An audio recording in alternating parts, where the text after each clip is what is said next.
Okay, there we go. I don't know why it keeps defaulting to, yes, this stream is made for kids. And so it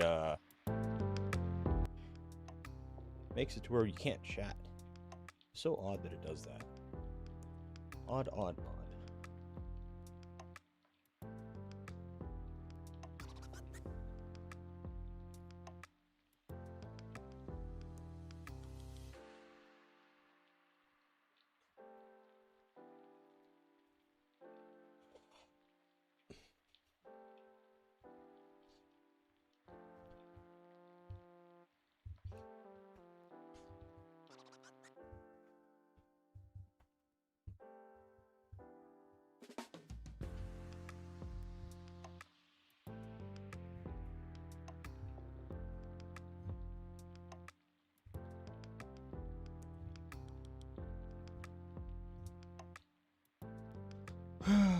There we go.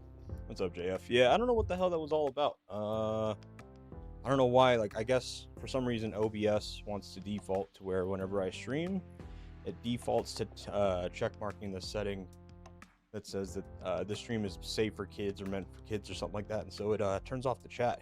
It's weird. Chilling, brother. Chilling, brother. How about you? How things on your end? Let me make sure everything is up and running though.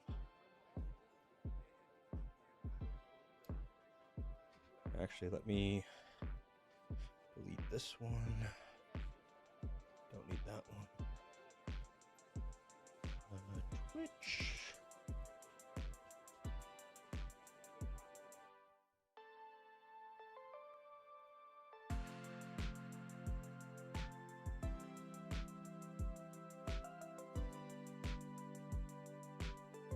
Make sure it goes to Twitch too as well. What's up, Bizarre? How's it going, brother? Not too shabby here. There you go. Glad to hear you're doing well. Can you hear me okay, by the way? I have to adjust my desk around a little bit when I walk while I'm streaming. So just making sure my mic's in a okay place.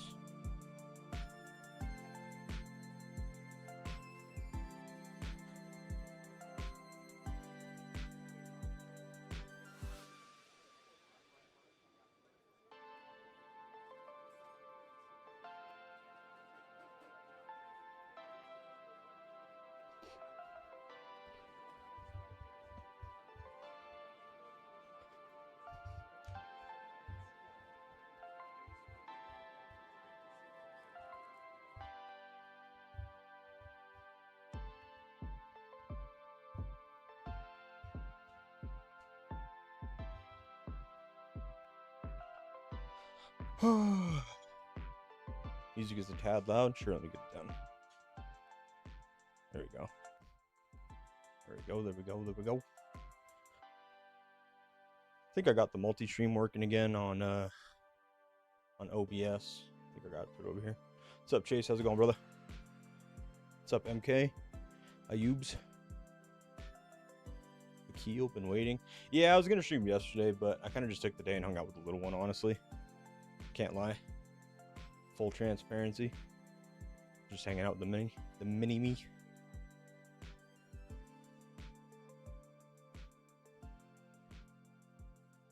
Hold on, I got stream. Oh, is he streaming? That's cool. I don't have notifications for anybody else, so everybody else uploads way too often. I had notifications for a while, just like by default, and turned them off by default.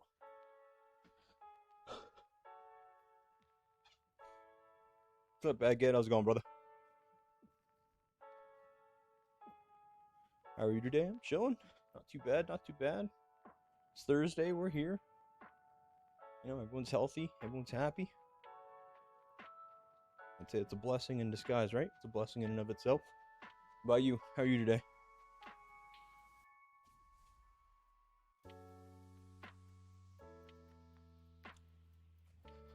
Let's see. Is there anything I need to do? I do need to transfer RSS from my farms, but I can deal with that later. Still got some time. Parse through messages here. Let's see what we got. 50, almost 60% attack. It's solid.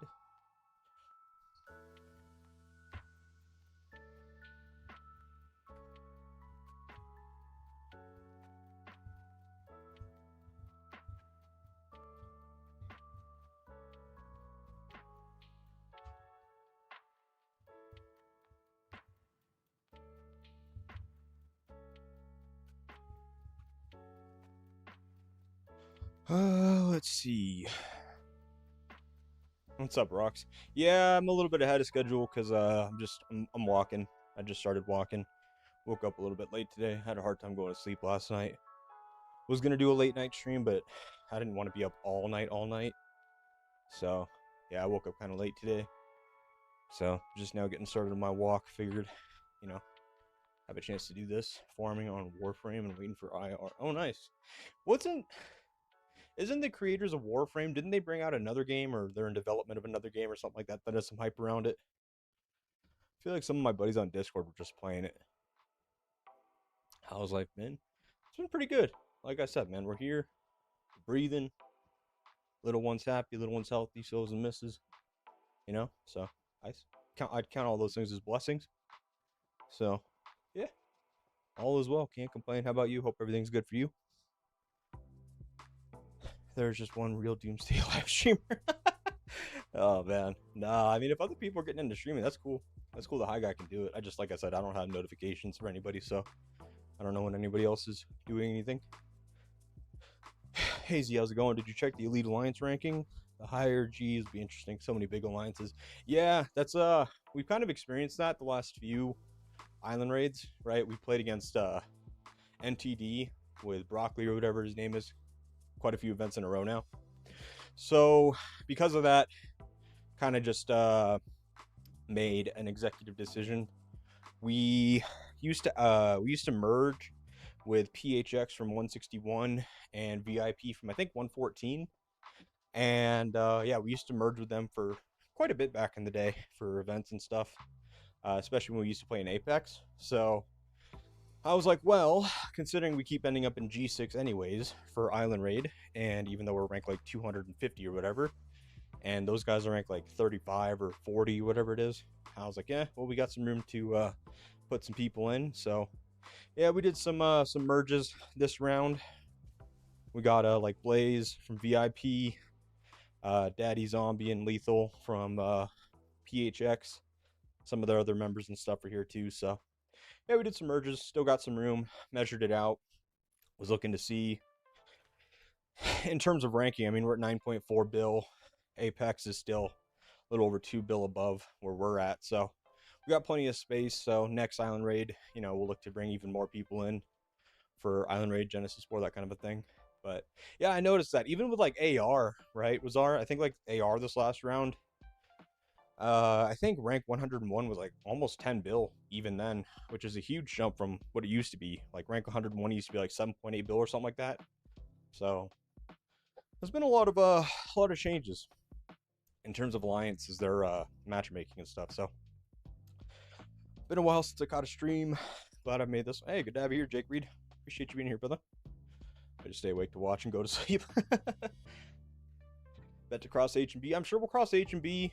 Probably OXO. If I was to put a bet on it, I'd probably bet that we'd get H&B and OXO on our map. I don't see any reason why we won't be G6. I mean, there are quite a few alliances ahead of us still, but even when we were ranked like 200, we were still getting G6. So I foresee a world where, we're G6 again. Good to hear that you and the little one are good and back up and running. Yeah, I appreciate it. Yeah. It was brutal. It was tough for a week for sure. And then after that, it was just dealing with congestion, getting your voice back, all that kind of stuff. So yeah, slow recovery, but we're here. We're here. Soul Frame, that's what it's called. You playing that one too, Baguette? They all tell me that it's looking like a pretty good game. I agree with H&B and OXO. Yeah, those are the two that I think will be on our map for sure. If I was to bet. SMHS likely as well. We were ranked 80 something, so most likely be getting G6 to G10 maybe. Oh yeah, absolutely. You'll probably be G6 or G7. Well, I say that, but I don't know how stacked your team is. Because I know that you've even made it, you've been able to, can't talk. You've even been able to make it to top of Fearless, if I remember right. So, I don't know. Maybe we'll see. You'll buy the skin from the roulette, or you already have it. No, I'm not really spending or doing anything. No, I'm not going for anything in particular, I wouldn't say. I'm kind of good where I'm at. You know, I got the Titan skin. Was able to, let's see. Was able to get everything from this one. Was able to get everything from this one. So, I'm chilling where I'm at. No need to push it from there. That's what's up. So I'm finally going to be able to be a part of the Alliance then. I was supposed to cross over like a month ago. With you getting sick, wasn't able to get a hold of you. Oh, yeah, that's my fault. I leaned heavily on my R4s. Really appreciate them for that. They were kind of running a lot of the administrative type stuff. And I was mostly just setting like garrison markers and leading garrison and stuff like that in AR. But even in AR, I had to have some of my Alliance members run the account for me because I was so out of it. But yeah, definitely, JF, hit me up. Play bounty, maybe in a minute. We'll see. I'm not really a bounty fan personally. It'll depend on the developer starts games. That's true. I know. I feel like they all take a few shots, put on a blindfold, and throw dots at a wall. Wherever it hits, you land. Wazar will probably get G122 or something. Is the tofu goat? Huh? Huh? We have our Alliance with us. Oh, do you? You said you're rank 80? Let me check. Where you at? You're ace. Something like that, right? Wait, where are you at? Aren't you guys ace? Oh, there you are. Oh, wait, no, this isn't you. Where the hell are you? Oh, wait, this is you. Is it? This is you, right? Yeah, this is you. Delete friend. Yeah, this is you.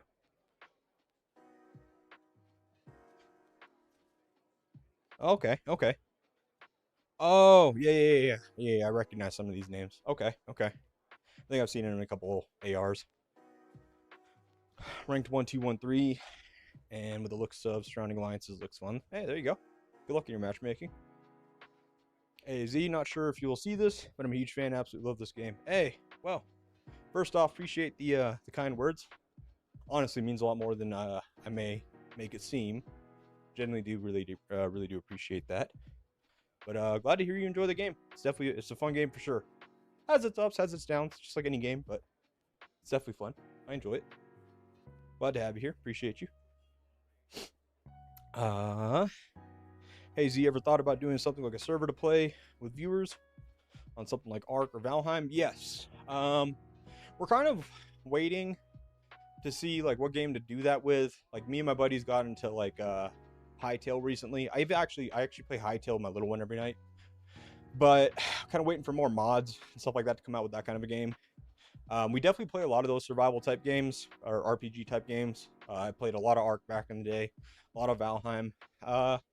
Could do something like Rust or honestly anything like that. It'd be kind of cool to do. I've definitely considered it. I'm more so kind of leaning on trying to figure out what kind of game to play next or what to play. With the new season of like Marvel Rivals, new season of League and stuff, I've definitely just been playing a lot of that, grinding that out. WoW, Burning Crusade pre-patches that, so I've been playing that with some buddies as well. Getting into Valorant, never really been much into Valorant, but my buddies have kind of baited me into doing that quite a bit recently. I'm terrible at it, but it's not like Siege. I'm decent at Siege. I like playing Siege, but with Valorant, I don't know, man. I jump out a window, all of a sudden someone like creamed on my screen. I get flashed by 4 different flashes. Someone shoots me and teleports away. I don't know what the hell is going on in that game. It's definitely not Rainbow Six, that's for sure. Glad you're doing better. Hey, thank you, Leggy. Appreciate you being here. Play Battleground? Yeah, I'll think about it. Like I said, I'm not really a Battleground fan. Kind of hate the game mode, to be honest with you. I think the only time I ever play Battleground is when I'm streaming. But we're just kind of chilling right now. How much gold did you spend to get the shelter skin, bro? Too much. Too much. Our old joke for the dinosaur of the game. The darts for matchmaking. Yeah. Yeah, the darts. It was the darts, except our alliance, Fox 1, and Prim were always in G1. We were always going to get G1 or G2 together. Didn't matter how much we cut weight or anything like that. We always see your fat ass there. By fat ass, I meant you guys just completely mollywopped us. Holy shit, man. That was painful fights. No idea if you've mentioned this before, but wonder why are people aiming high in ranking now instead of how it was before? It's likely just the free merit chests. I mean, when you think about it, right? Like, you can go into Apex, you can sit on your helipad, you don't have to do anything at all, and you can still walk away with merit chests that give the superb devices, like the really good ones, the merit chest exclusives. And so it's kind of an incentive for players to go there and just sit on helipad and get better rewards. Like, you know, rather do that than go into Fearless, fight their ass off, you know, could take fourth or below in terms of placing. Or even if they do take first, you know, awards are typically worse first place in Fearless than they are last place in Apex. So it's kind of the incentive for them, which I think they need to work on. Yakubza, what's up? What's up?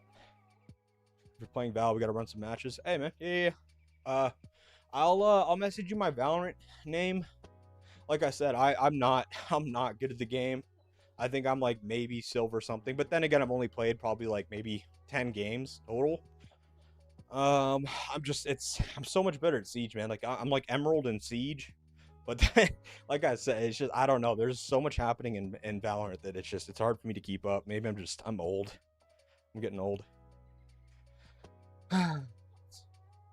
That's the Val experience. Yeah, I'm learning it firsthand. One of my buddies are actually really good at it. I have one buddy that was like top 500 NA in Counter-Strike that plays in our Discord. And he's really good at Val too. And then I have another buddy out of our group. Like I say buddy, but there's like probably like 14 of us that are on Discord every night playing together and have been playing together for like almost 10 years. But one of them, he's actually he's in college to be a coach for esports. So he actually plays like collegiate college ESL or whatever it is for Val. So it's kind of cool. And he's in school to be a coach and going through all that kind of stuff. So he's actually really good too. So it's kind of funny. We get like the long queue times when we all match together because we got like 2 of them or 3 of them that are like super high ranked, and then some of us shitters or common people. So it's quite the experience. I don't remember that dark period of Fox, CHBA, and CS G1 to G3 every week. Yeah, I felt like, especially when we were in Region 6 as MOB or Mini Boon, we were definitely playing against A and CS every event. H&B from time to time for sure too, but A and CS definitely. I used to play Fallout too. Yeah, I've played Fallout. Fallout's probably one of my favorite series to play. Ready to meet NM49 later? Yeah, probably. What rank are they? Wait, are they in Elite? Did they get kicked out of Apex? Oh, they did, huh? That sucks. Yeah, I mean, fuck, Crimson Rabbit's there. Good luck. Jesus Christ, Crimson Rabbit and Coco Bongo in one team? Yeah, FF the minute you get on that map.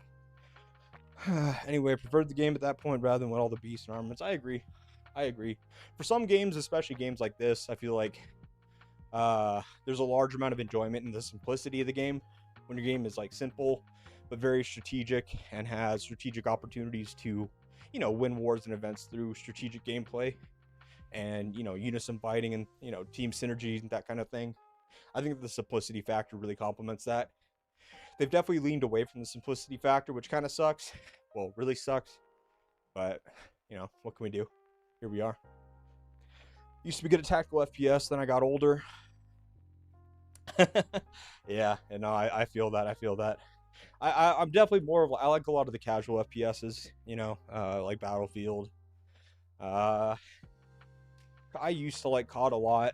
I'm not really a fan of the newer ones. Maybe that's a hot take, but I don't know. I do like Siege a lot though. I can play on Siege, but I can't go back to CS. I used to play CS a bit, or quite a bit, with some of my buddies back in high school, but I don't know. Can't get back into it. It's hard. Jungle Crisis questionnaire is there. I might have shat on that game mode. I think everybody did. I'll be interested to see what changes come from it. Oh shit! Hey, appreciate it, Baguette. Appreciate the subscription on Twitch. You always the man, brother. I am in Fearless. Oh shit! What rank in Fearless are you? Maybe a stupid question, but what is the difference between the purple and the blue relocators? I cannot find any difference. Purple relocators allow for you to port to non-territory spaces, but mostly for like in region. It's not applicable to like in events. So like blue relocators, I could relocate anybody anywhere here on our alliance territory. Purple relocators, you can relocate outside of your territory. Those are mostly used back in the day for like Darkseal and stuff, when you're porting around your zone 3 to fight people, even on other alliance territories and stuff, and then porting around their map as well.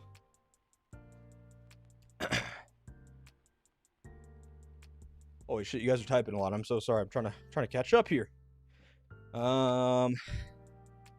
Yeah, send me the tag. I'm decent at a little high sensitivity, so I was hard stuck diamond because of consistency before Emerald rank dropped and I quit, but I've been playing recently again. Oh, nice. Yeah, I think I know at least 2 of my buddies are diamond. One of them is above that. I don't even remember what the ranks are. But yeah, we'll definitely play. Like, as long as you know what you're getting into. I'm cannot talk again. I'm an op crutch player, so all good in you. I'm showing an FIB, no more R4. Hope Z don't read that. Oh shit, I gotta re-promote you? I could do that. Ooh, actually, I can do that. She is mostly R4 for the admin stuff. So let's get Rocks back up there. Thanks for asking. Who's teleport? Yeah. Rocks and Mooch. I only really played it during beta and was good. And was gold. Came back about 6 months ago. Solo queuing, got ranked bronze and stopped playing. Yeah, that sounds about right. I get carried most of my games with them. There are definitely a couple games that I'll have a pop-off match and I might get like 3rd or 2nd out of our 5 stack, but I just can't keep up, man. I can't keep up. I'm old.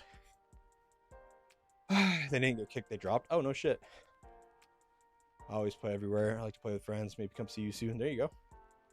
Okay, you don't need to bring clothes when you visit. We can sword fight. What the fuck is going on? Hope you have a great Island Raid. You too, Pablo. Appreciate you, brother. Darkseal, what an event that was. I you know what? I'll make the hot take. I enjoyed the shit out of Darkseal. I love that event. That is still, to this day, my favorite event by far. By far. If you had to choose between Aaron and Marco, who'd you choose for Awakening? Aaron. I would choose Aaron. I think that Marco brought something unique to the game, which was very high HP reduction. But it came at the cost of him needing to be targeted, which was okay, because you get to hide him behind, certain marches or put him in front of other appealing marches like a Bianca and stuff to make it where, they wanted to target him. But nowadays, you have so many other debuffs that are similar that don't require the damage intake side of things that, to me, it kind of makes more sense to, maybe take Aaron in this case.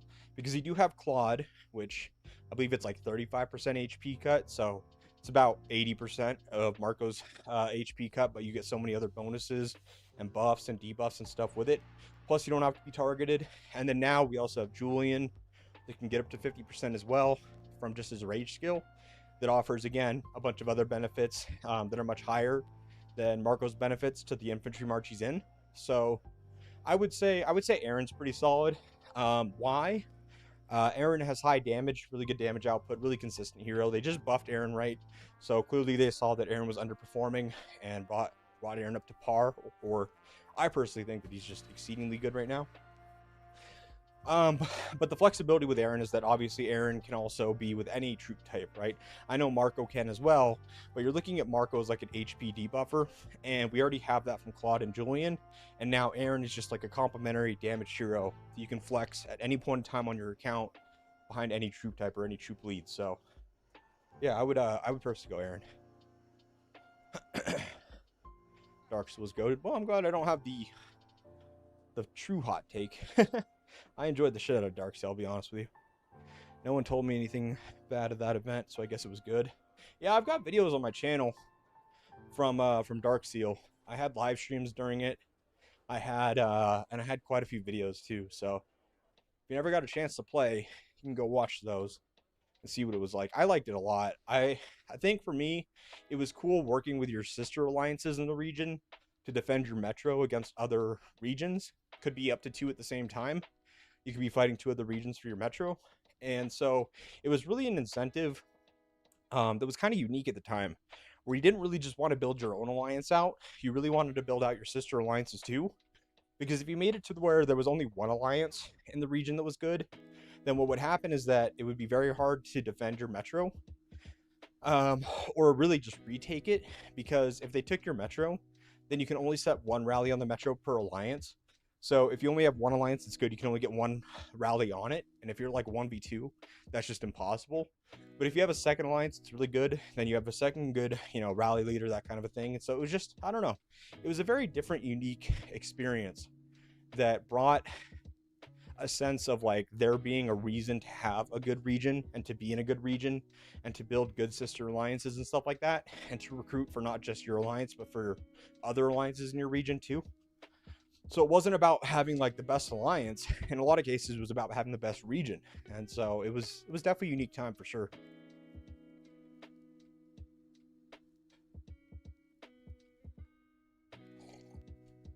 Old version IR, yeah. The original IR was goated too. Wasn't, correct me if I'm wrong, Rocks and Panda, maybe you guys remember this, but I know that light protection thing in Island Raid, where it's like you're protected while on Alliance territory, was like a newer thing. Didn't they make it before where you could rally shelters even while they were on Alliance territory? Back for like the first, maybe it was the first few weeks of Island Raid. At least that's how I thought I remembered it.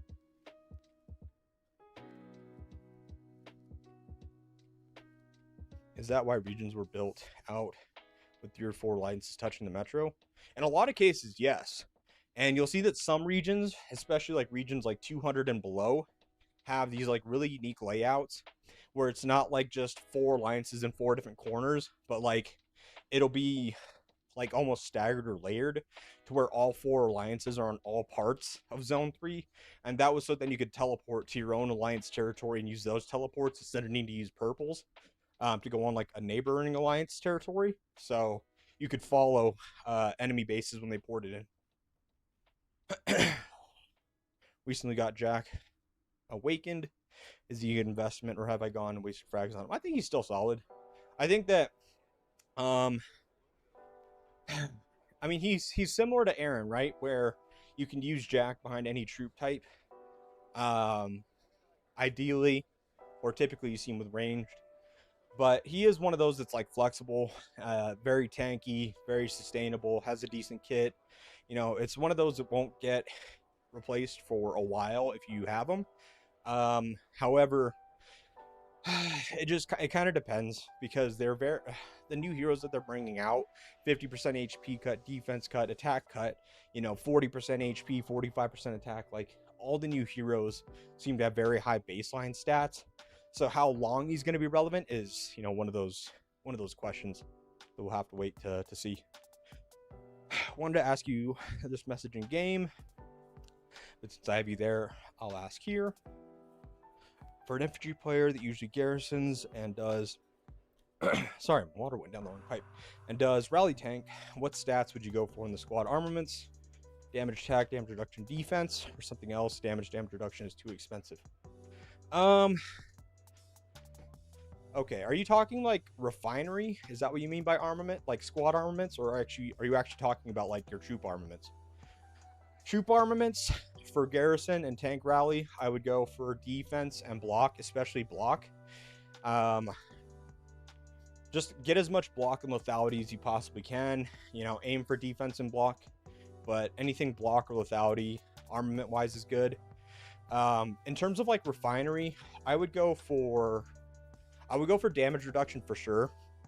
And this is kind of where the question becomes, where I can't just say go damage reduction plus defense every single time in refinery, because I think the refinery should be a complement of your actual armaments themselves. So if your armaments on your garrison set, if you notice that, say, you're heavy on attack and lethality. So let's say that on your armaments you have 60% attack, 1,000 lethality, but you're hurting on block and defense, then that's where refinery can come in and fill in those gaps for you. I would get damage reduction for sure 100% of the time, but then the second stat I would probably focus on something like defense to then make up for what you're lacking in your armaments. But if you're very defense heavy in your armaments, then this is your opportunity to capitalize on some damage, and I would take like squad damage reduction plus attack in that case. So I would use refinery as a means to fill the holes of where you're kind of lacking without needing to spend honing fragments to get a chance to get those stats, because then that can get really expensive really fast. I would say just let your armaments give you what they give you with the roulette of honing, and then just use refinery to actually like specifically target the stats that you're lacking in. First and second are the game. We didn't get territory protection, so yes, we rallied tower and shelters. That's right. Yeah, see, I remember that specifically. I remember like the minute you ported into Island Raid, if they had like a monster on the field or a monster in your map, you had the chance of just getting swarmed at any time, and it was scary as shit. I played Darksteel, now I feel old. We're definitely old.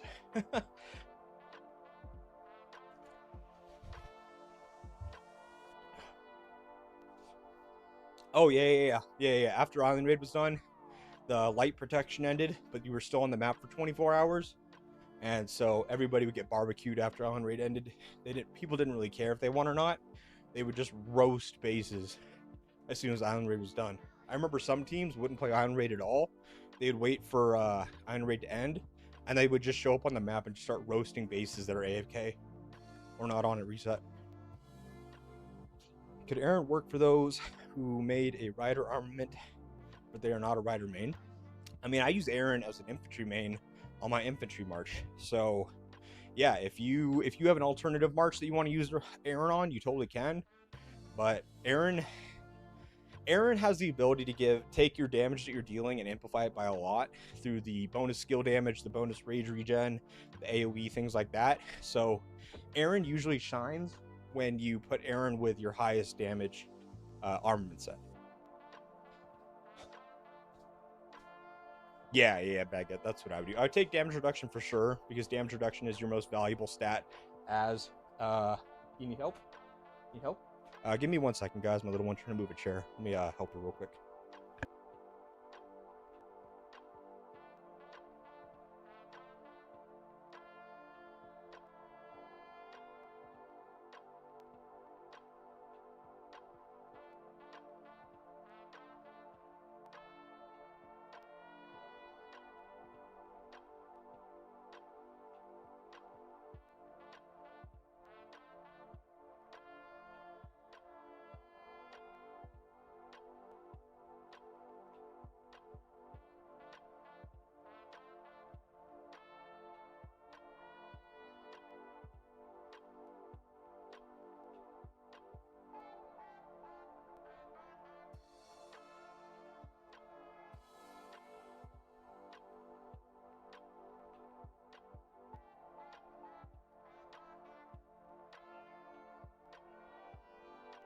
Okay, sorry, I looked over, my little one's trying to put a chair in her room, and then we locked eyes, and as soon as we locked eyes, that's like your dad cue of, hey dad, I need help, without asking, so sorry about that.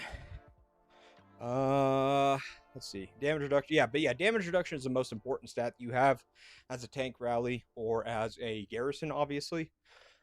Tank rally wise, I mean, you're taking all the skill damage of the garrison itself. You're typically, they're trying to swarm you at one point or another, counter rallies, that kind of a thing. And then obviously in garrison, you're always taking anywhere from 1 to 10 marches, including the rallies. So damage reduction is definitely the most important stat. Spensky, appreciate you for the subscription on Twitch, brother. Much appreciated. Yo, what's good, brother? Sorry, let me catch up on what I'm missing. Is Sophie with Spectre viable rally and low elo fearless? Sophie definitely is. I haven't really ever considered Spectra for rallies. Let me take a look at Spectra's kit because I don't actually use Spectra.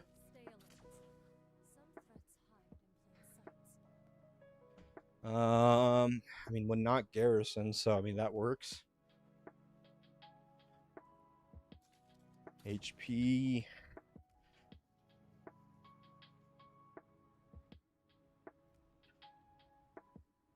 If the target is flanked, I mean, yeah, like I could definitely see where Spectra could work on rallies for sure, especially if you're like counter rallying because then the target gets flanked, or if you're in like AR and there's multi rallies, so the target is flanked, you get that bonus flank from Spectra's kit. So yeah, I could definitely see that. I don't see it quite often because I think that you probably have like better options, obviously like Ethan. I'd say even like Louis with the high rage regen, the AoE control, that kind of a thing. But yeah, I could see it, especially in lower fuels for sure. Yeah, I had to score a lot of points in TC Svensky in order to make this happen. The first TC I had to score, I think it was like 1.2 bill points total in TC. So there was a lot of training involved for sure. I think I went from like 4 mil troops to almost 7. So yeah, we're up there. Appreciate you, brother. Thank you. Thank you for the sub again, by the way. Good to send you an AOD report. Some thoughts on new lineups? Yeah, by all means, Reaper, please. Yeah, no, there's definitely better options for rally for sure. It's just one of those things where it's like, if that's all you're limited to, then I don't know, maybe reconsider rallying, let somebody else rally. But if you absolutely have to, I mean, Spectra's kit, I guess, allows for it, but we'll have to see.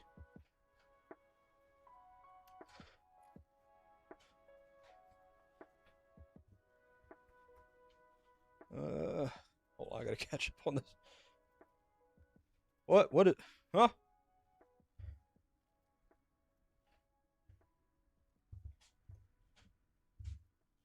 Let's see.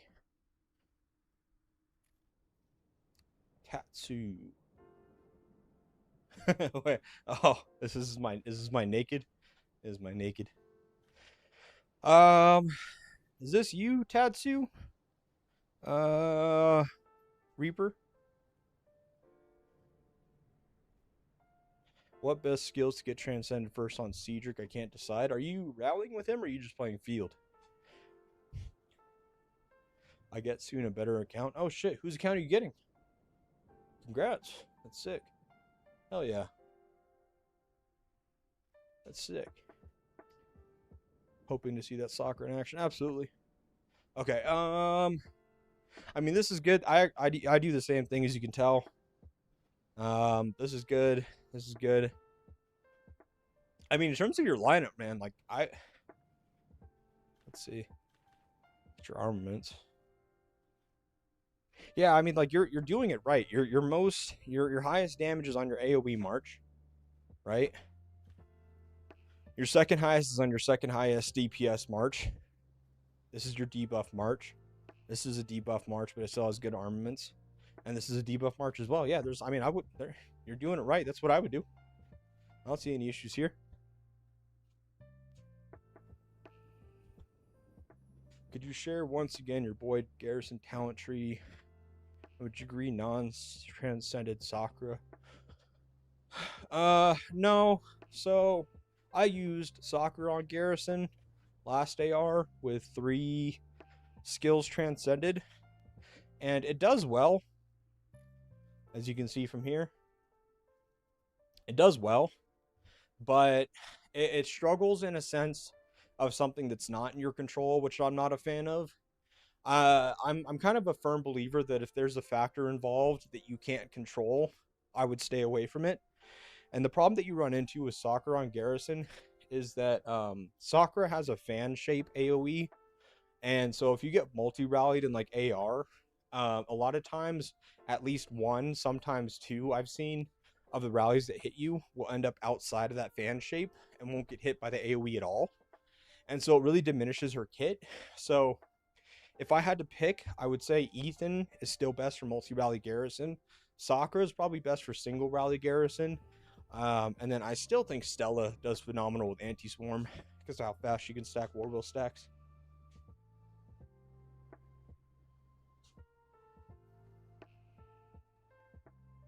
Hey, baby. Mom's going to be in a meeting in a couple minutes, so you can't go in the room for a little bit, okay? Okay, she just texted me. Let's see. But yeah, I can show you the Boyd talent tree. This is mostly what I use when going against hard opponents. I kind of miss out on some of the rage regen, which I trade for, especially on multi-rally or swarms, where this procs quite a bit because it's a chance when attacked. So if you're getting multi-rallied or swarmed, you can actually get this 20% damage reduction quite often, and then the flat damage reduction here as well when getting multi-rallied or swarmed. So I mostly use this for like multi-rally or swarms, and then I go like high rage regen like this if I'm like in a 1v1 or I have a clear advantage in garrison and I just want to amplify my damage output. So I don't know. I kind of flex it a little bit depending on who I'm fighting.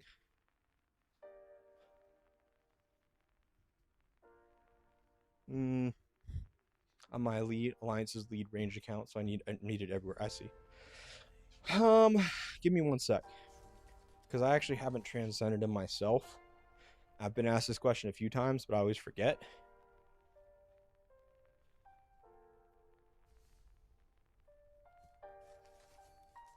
So I know that the second skill, Shadow in the Fog, should be one if you're going to be using him in the field, because that makes it where the damage is available outside of just rallies.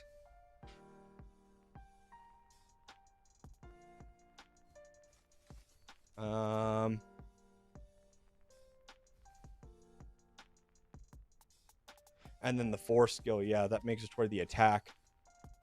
Hold on.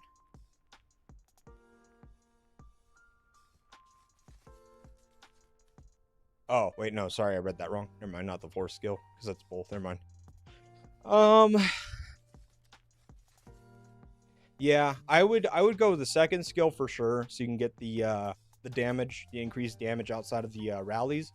The first skill is nice. It'll help your rallies a lot because in a lot of cases you may only be hitting the garrison target, so you can increase the damage on this by what is that, like 80%, 75%. So that's a huge power spike in that.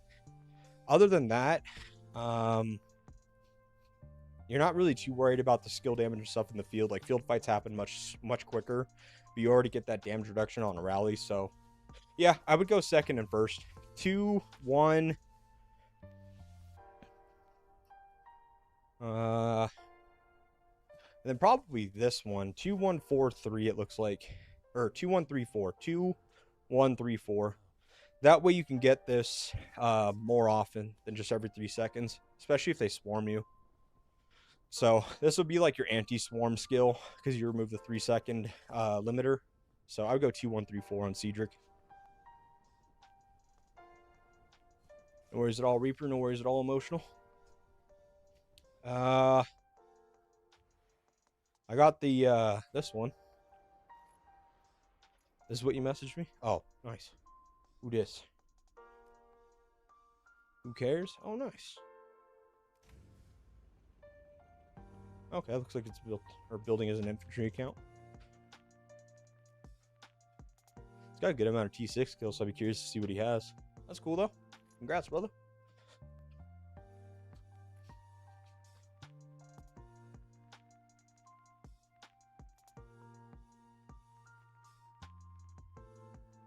Going against Broccoli again, yeah.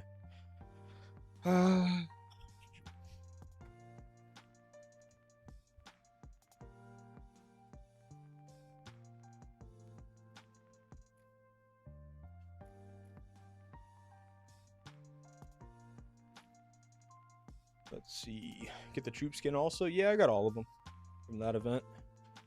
Got all of them from this one. And all of them from this one.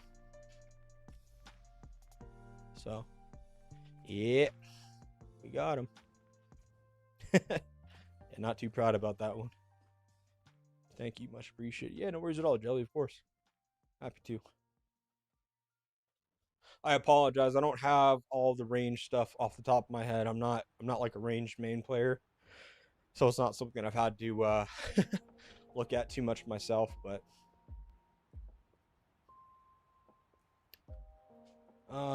yes, about 1.6 on the shelter. Who cares? I play with him in off limit. It's a BTW player. I see. Speaking of BTW, man, it sucks that Spessie's leaving, man. That sucks. That dude is dope. That shit is expensive. Yeah, it is. Yes, it is.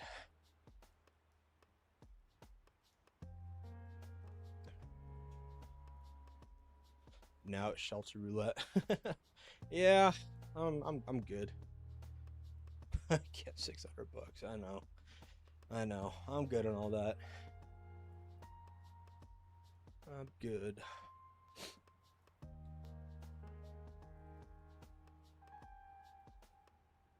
Oh, we're closing in on it. I've only got an hour left now till bracket review. Not too shabby.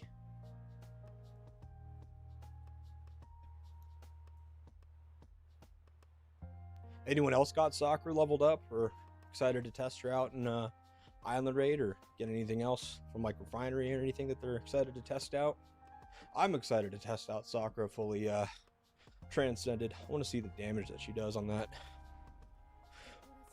15,000. It's gonna be sick. Excited for that.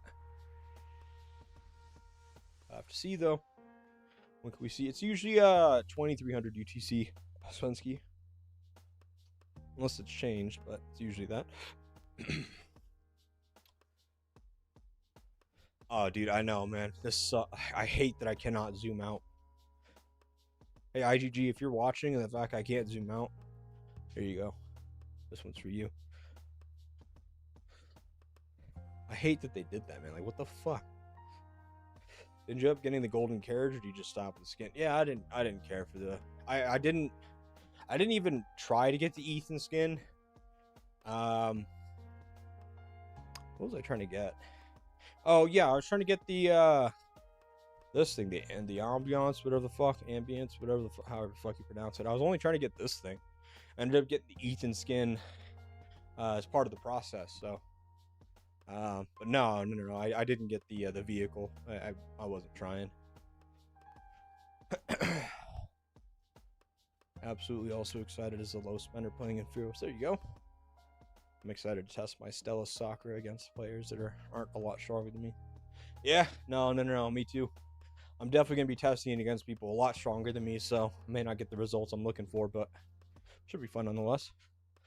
Only have 3 of Sakura skills transcended, but I can't wait to turn in rallies. Yeah, man, I used Sakura last AR with 3 skills transcended, and the rallies were good, man. The rallies were good. I liked them a lot. I should have put Stella in front of Sakura here, but I was too lazy to swap around my armaments. But the rally reports were really good.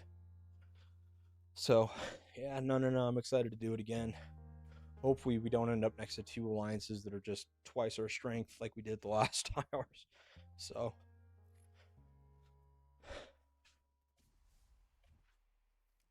oh, gotta banish this quick. Go.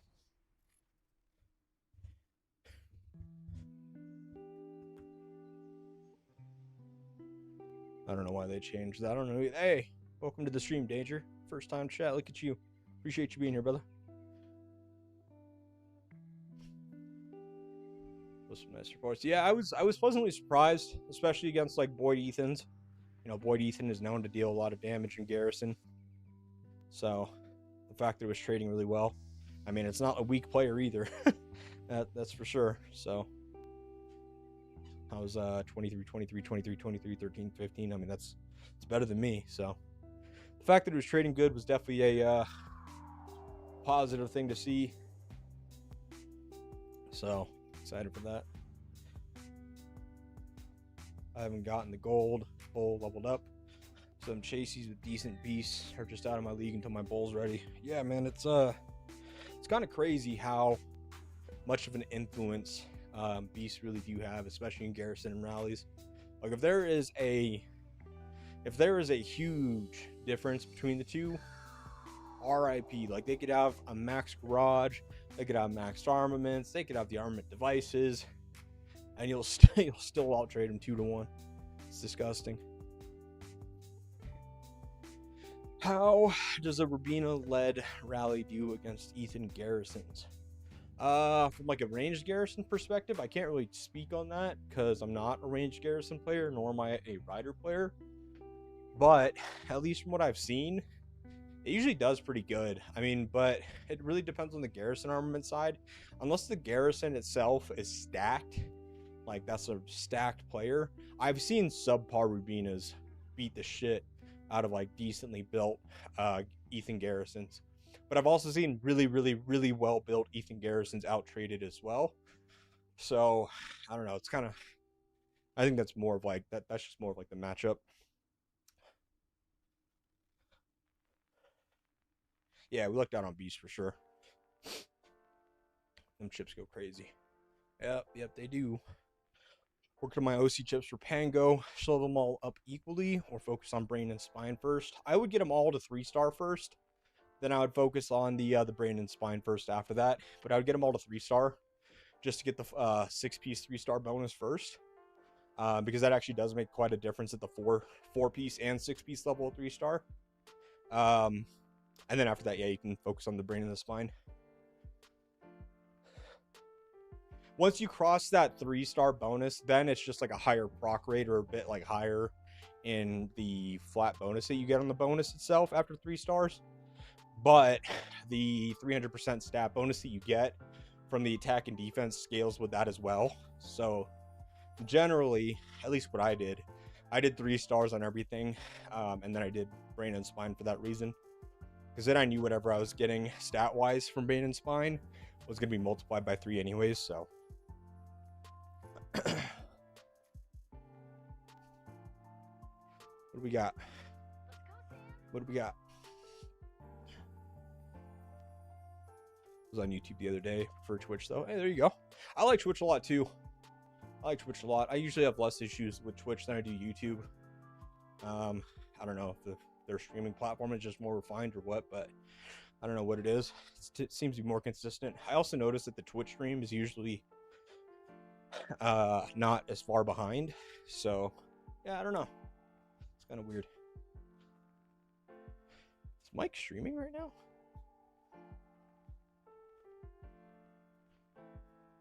My buddy's streaming too. Did you mess with the doubt? Can you explain how I won and also suggest hero pairs? Anything wants to change? I would say get the Janet away from Claude. There's no synergy there at all. Like Janet's kit isn't able to be enabled with that pair. So I would actually run Felix Janet here and then Chasey Claude. Because Claude gives a flat damage bonus, which scales the basic attack damage bonus that Chasey gets. So there actually is synergy there. So I would put Janet and I would put Janet behind Felix and then Chasey in front of Claude here. Other than that, you're probably good on that. Armament wise, I mean, you're only running 3 armaments anyways. So your 3 troop setup, I would run Felix Janet, Chasey Claude, and then yeah, Rubina and Daryl. That's totally fine. Or Daryl Rubina, that's totally fine. Why did you win this? I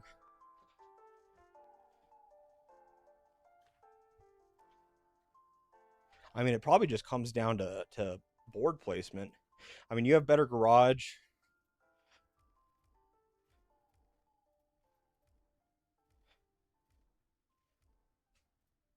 Well, we can look. It may have just came down to board placement, honestly.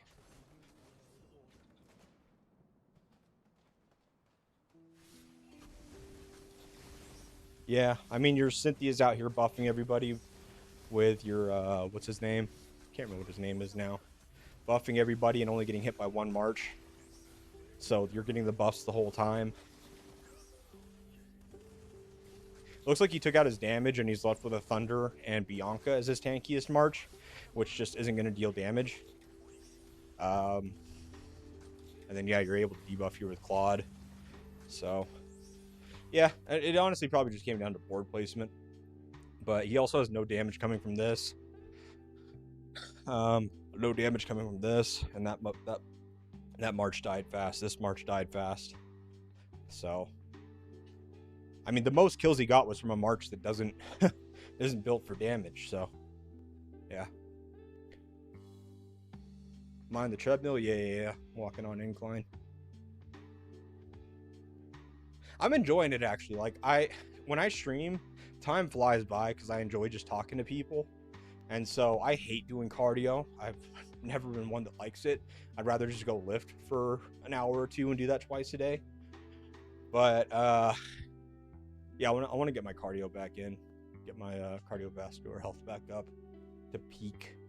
Just because, yeah, like, I mean, I'm 30 years old and I don't ever remember a time where I enjoyed doing cardio. Like, I was when I was like 20 to 25 years old, I was, in the gym twice a day, 2 hours a day, lifting. I was 175 pounds, and 5'10", and bench pressing. My bench press max was, I think, like 335. Like, I could max double my weight. So, I was always in the gym and stuff, and I enjoyed the hell out of it. But even with 2 gym sessions a day, I was never doing cardio. And I've been working in the tech field for almost 10 years.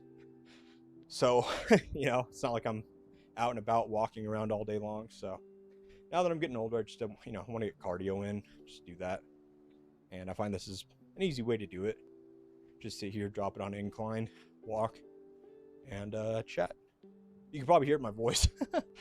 Let's see. Appreciate the advice. Yeah, no worries. Luke Shacey always goes crazy, kills an AOD. True. Especially when you're not spending a lot, it'll prevent you from finishing one set before the others, and therefore having to start another set. Or you may end up winning a different type. That's true too.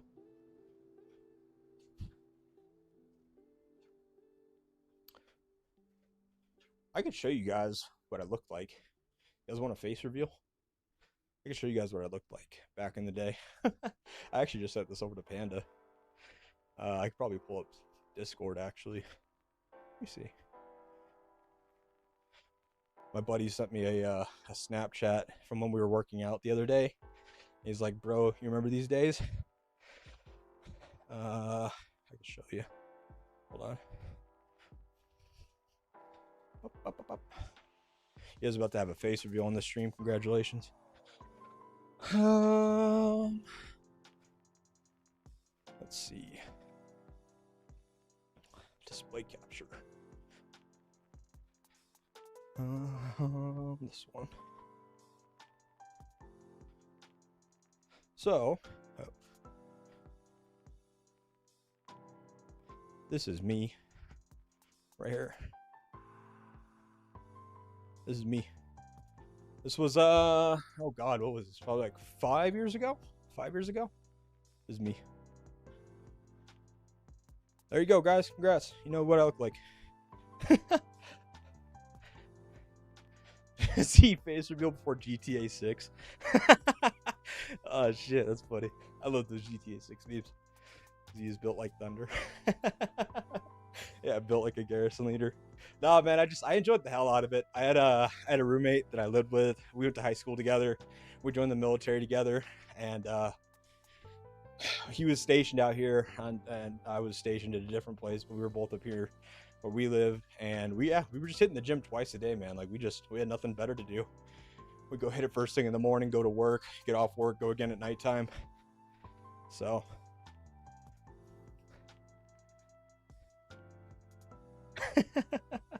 yeah, no. I think people joke about like Panda's like fitness type stuff, whatever he does. I talk to him a lot. I've given him a lot of tips and talked to him about it and help him out. Yeah, it was a good time in my life. I definitely am not nearly as active as I used to be, but I also didn't have a kid, didn't really have any commitments or anything, so it was like I didn't really have anything to do. I've been with my girlfriend for 10 years now, And so we were still together at that time, but she worked very different hours than I did. And so she'd get home pretty late at night. So, you know, I just had to get, we always just had time to go to the gym. We didn't really have anything else to do.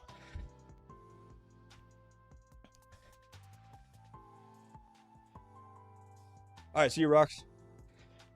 Z was huge. How many legendary fragments do I need to use to level up Aaron's skill to level 12? Ooh, I don't know. I mean, it's ×2, so like, what's a normal gold hero? Like 680? So I don't know, whatever the breakdown is on that. Jacob was losing on the work. Never expected Doomsday player to be built like that. That was peak, man. I'm not built like that no more. I want to be though. I would like to be, but it was so much commitment, right? Like I think I was at like 14% body fat, so it was like super low. I couldn't get it like single digit. I never wanted to be single digit because that's just like, that's too restrictive. But I mean, like, I don't know. It was just like you worked 8 hours a day and then you didn't really have anything else to do. So you were in the gym 4 hours a day. You know, your girlfriend wasn't home. You didn't have a kid. So there was nothing better to do, you know, but now it's like, I don't want to spend 4 hours in the gym. I don't want to be super restrictive on every single thing that I eat because then my little one won't enjoy the food and stuff. So, you know, I have to eat a bit different now. I enjoy spending time with her. So life has changed. It was just a different time of life. This is just Z lore stream. My God, I had no idea you were in the military. Yeah. Currently built like Rygora. Oh fuck. Oh fuck me. I almost just fell off the treadmill. Oh fuck. Oh shit, that's funny. I would stalk you. I didn't already have a girlfriend. If I didn't have a girlfriend. Oh. No. She's dope, man. I've been with her for a decade now. Oh, it's funny. That's too funny though. I think I might have sent him, might be other pictures. I think there was one more I sent him when I was a bit smaller.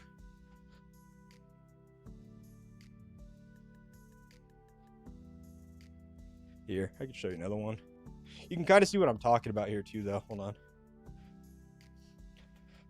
So yeah, this was me probably about the same time, maybe about 9 months sooner.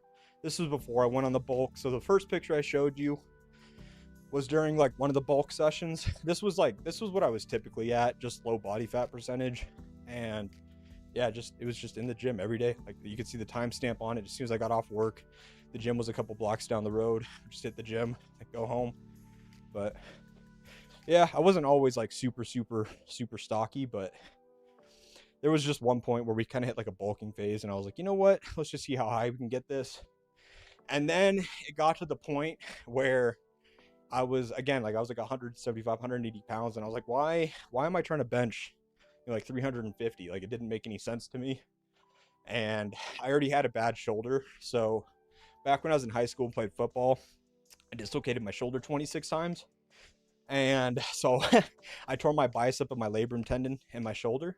And so it was difficult because once I started getting into those like really heavy ranges, my shoulder used to go numb. It used to scare the hell out of me. So it just became one of those things where I just, you know, I could probably have pushed it further, but I didn't want to end up with a lifelong injury on top of it. So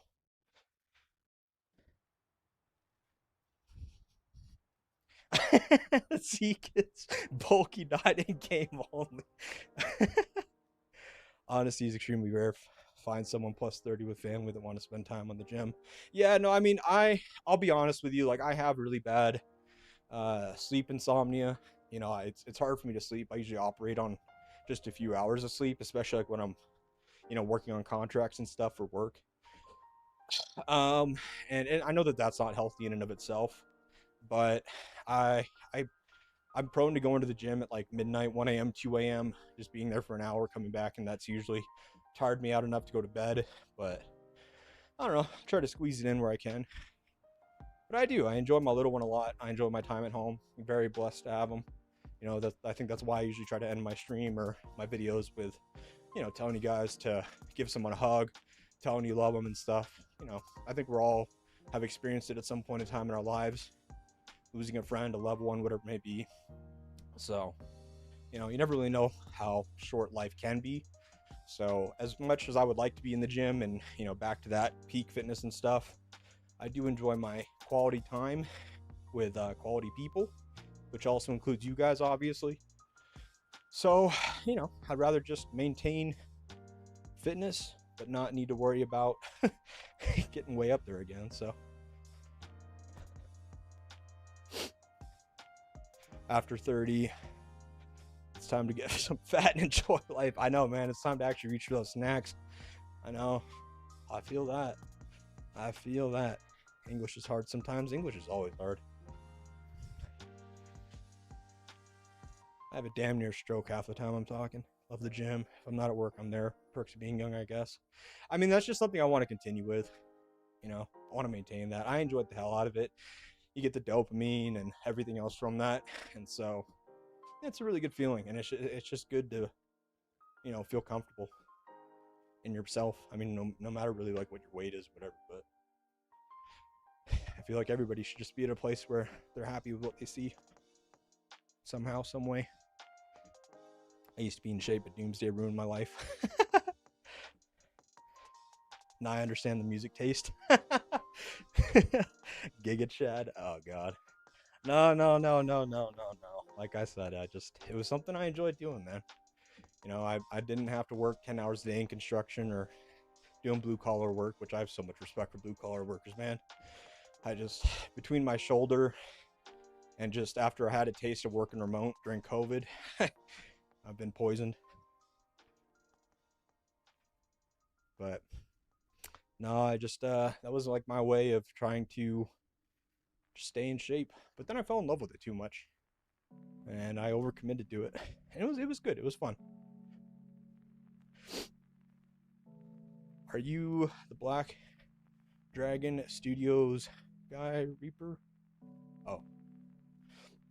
I can say I'm built like the boy who lives under the staircase. Isn't that like Harry Potter or something? English is my second language. It's nice to have my phone correct me. English is my first language and my phone still corrects me, so I don't blame you. Look in the mirror, disappointed, stares back. That's okay. Nothing a tub of ice cream can't fix. Use 2x card? I did. I already used it. I used it for our rewards. We're already good there. I don't really have anything that I want to get or that I need for the second one. First dude that came to mind when you said you're built like Raikoro.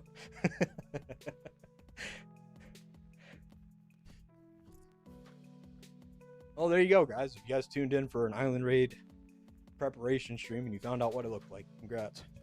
It was not on the cards for today, but here we are.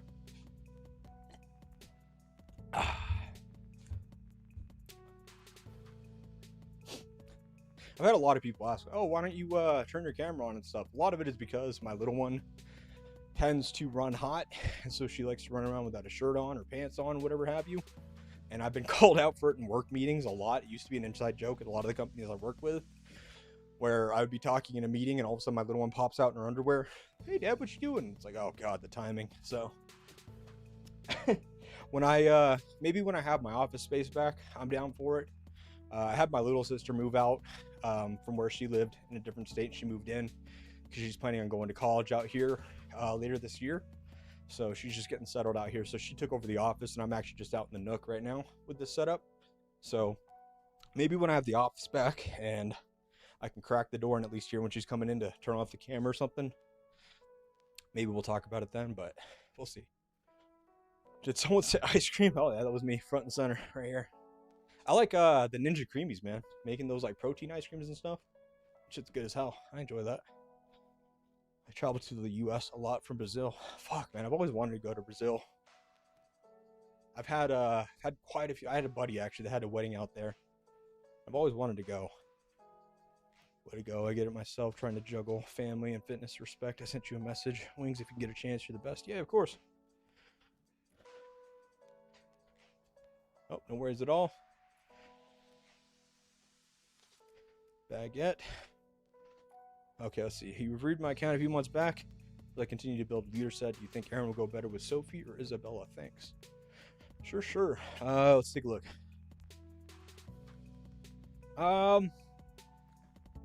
So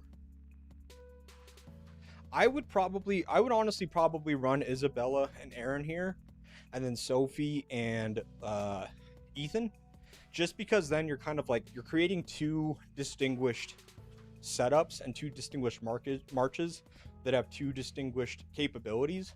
Right now it's kind of a hybrid on what they both do, but if you have Sophie and Ethan together, that's a very dominant AoE march.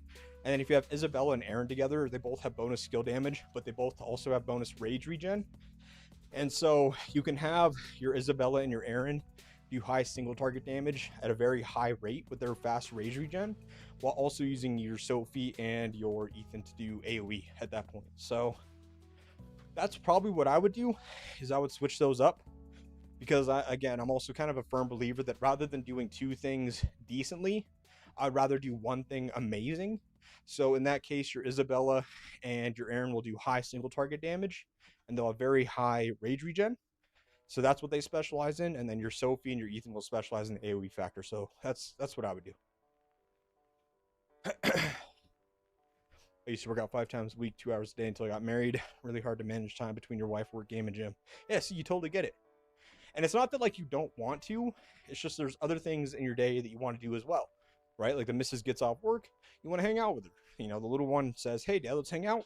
You want to hang out with her, right? So it's like, it's not to say that you don't want to go work out anymore. It's just that there's other priorities that are taking up that huge gap or whatever, I guess, that working out used to fill.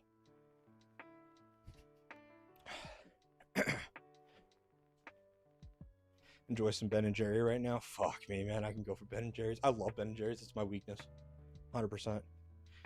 Enjoying cuddling with my cat. He's keeping warm. I wish, man. I want to get a oh god. Hold on.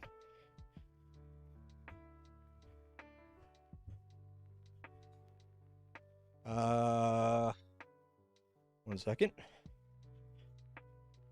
Samoyed. There you go. I don't know why I can never remember the name of them or the breed. So Samoyed. I want to get a Samoyed dog.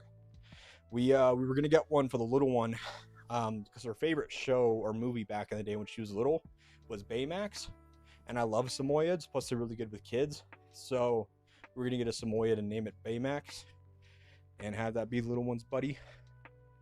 But I want to get cats too, but I have an allergy to outdoor cats, and I think so does a little one, unfortunately. So we may have to start with the dog. I'm an old account, and I fell is taking a long time to become stronger in this game. Almost don't spend. Do you have any suggestions? Oh shit. Yeah. If I come to Brazil, I'll make an announcement. I'll definitely meet up with people for sure. That'd be sick. It's definitely on the bucket list for sure.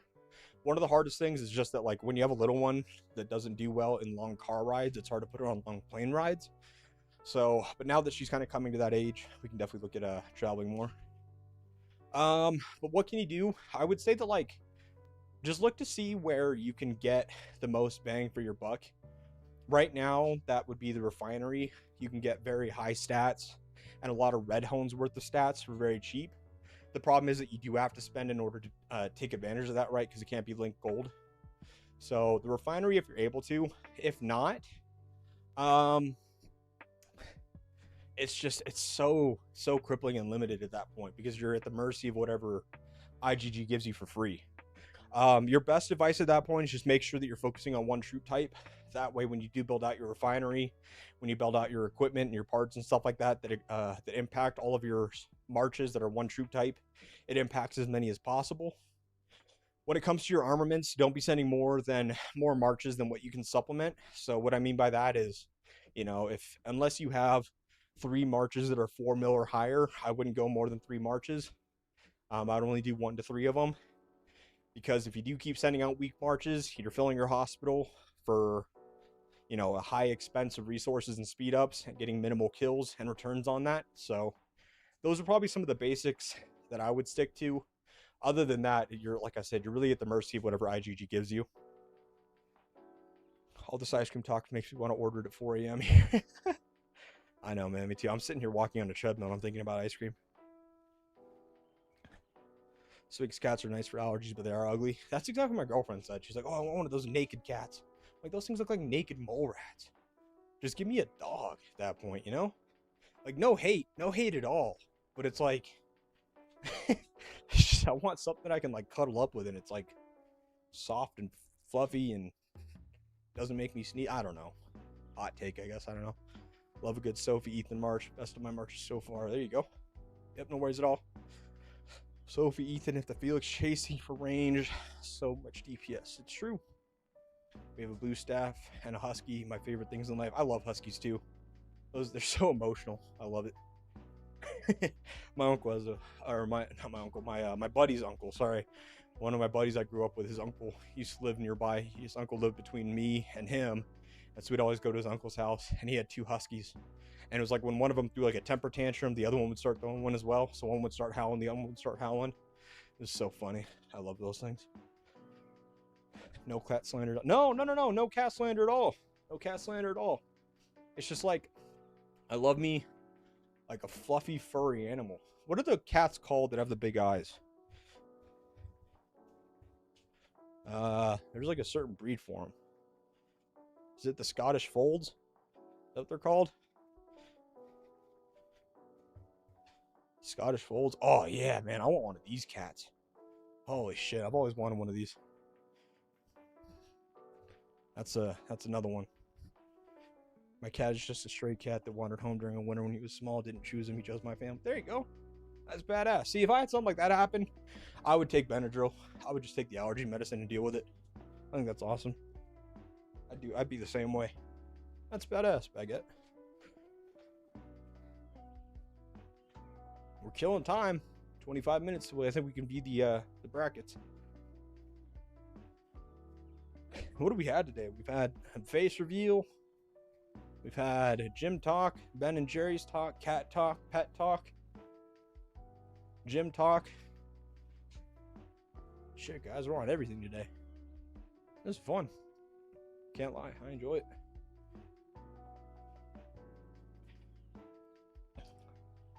Need I say, I'd say get Daryl and Elena if you're not building Chasey. If you have her, then Felix Chasey and Daryl Janet works great.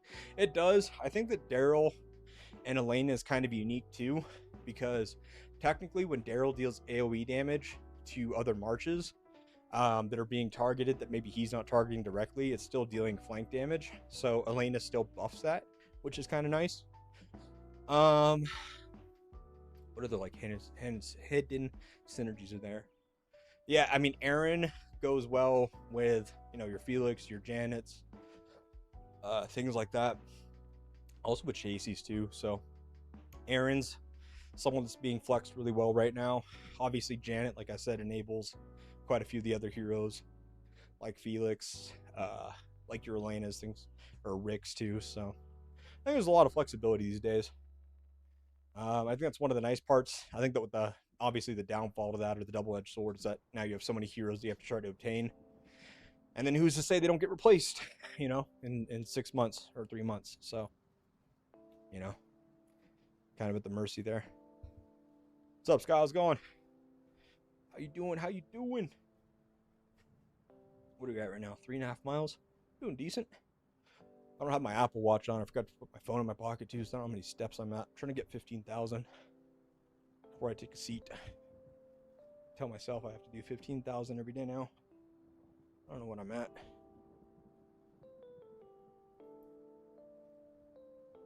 What are we at? Steps. Doing pretty good.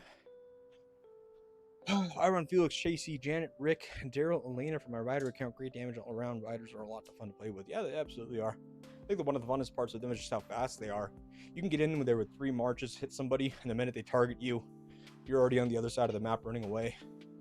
I think it's a very unique play style, but it definitely has its place. I think riders are definitely the most annoying marches to deal with in AR because of it. You look at some alliances like UC, the Russian alliance, where that's all they do. Their whole alliance has a lot of, you know, high movement speed and rider marches and stuff, and you'll never be able to farm cement safely. So there's definitely a place for it. Doing all right. What about you? I'm doing good. Doing good. Can't complain. We're here. We're breathing. You know, everyone around me is breathing. So count my blessings. Glad to hear you're doing all right, though. Glad you're here. Appreciate you being here. Anything I need to change / work on with Beast Workshop Armaments homes? You know, I've got to change the Rally Garrison homes. I selected them on no sleep like a buffoon. Sure, 1 second. Got Boyd awakened. Only took IGG 1 month to bring out Sakura. It's always a race for low spenders. I mean, it's a race for anybody. I mean, even at a spender level, man. Can you imagine having to spend, you know, 7,000 plus splendid steals? So what is that? $1,200 times potentially 2, because you need to fully transcend them. So $2,400 per hero. Having to do that with how frequent, you know, heroes are coming out. I think it's a race at both ends, and it sucks.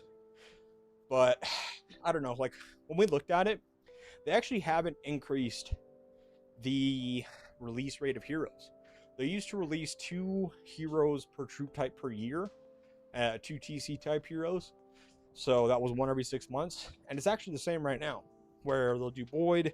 6 months later, they do, you know, Sakura, whatever have you. They're still staying to the same schedule. The reason why it feels so much faster is because they have crossover heroes now that they didn't used to have, and they also have leader heroes.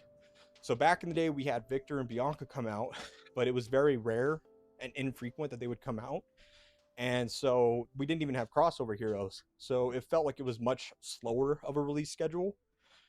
But now, even though you have a new TC hero type for your troop type every 6 months, in between that, you have a crossover hero like Aaron, like Jack, Marco, that kind of a thing. Then you also have Claude, Isabella, you know, other leader heroes being released. So it makes it feel a lot more frequent than what it used to be. What's up, baby? It's me. You have a gold return suspenders policy in your alliance regarding gold donations. It's just a 5% cash back available to you at any time. So obviously 5% of whatever you spend goes into there. You're eligible to get that at any point in time, up to 100% of it. If you're a rally or a garrison leader, we do have incentives agreed upon by the whole alliance where we do want to funnel additional gold to you. It's not a crazy amount, but you might find yourself with an extra 10 or 20,000 gold. You know, if there's a hero that comes out that really fits you as a rider, rally leader for our alliance, or ranged rally leader, that kind of a thing. So that is there, and that's something that the whole alliance agreed upon and that we're okay with, since we all have to play behind rally and garrison leaders. But in terms of just like flat out normal gold, yeah, whatever you put in, you can get out at any time. Let's see. I hate fighting riders. I agree. I've started on Chasey, but I don't think I'll be transcending anytime soon. I'm never garrison lead. Daryl, Elena, I hadn't really considered, but I'll look into. Thanks for the suggestions. Yeah. I got my Felix armaments better. Got over 700 block and over 600 without. Oh, nice. I ran Felix, Chasey, Daryl, Janet, Rick, Elena. Does March make sense? Have a 4th squad with Miyamoto Claude for buffs.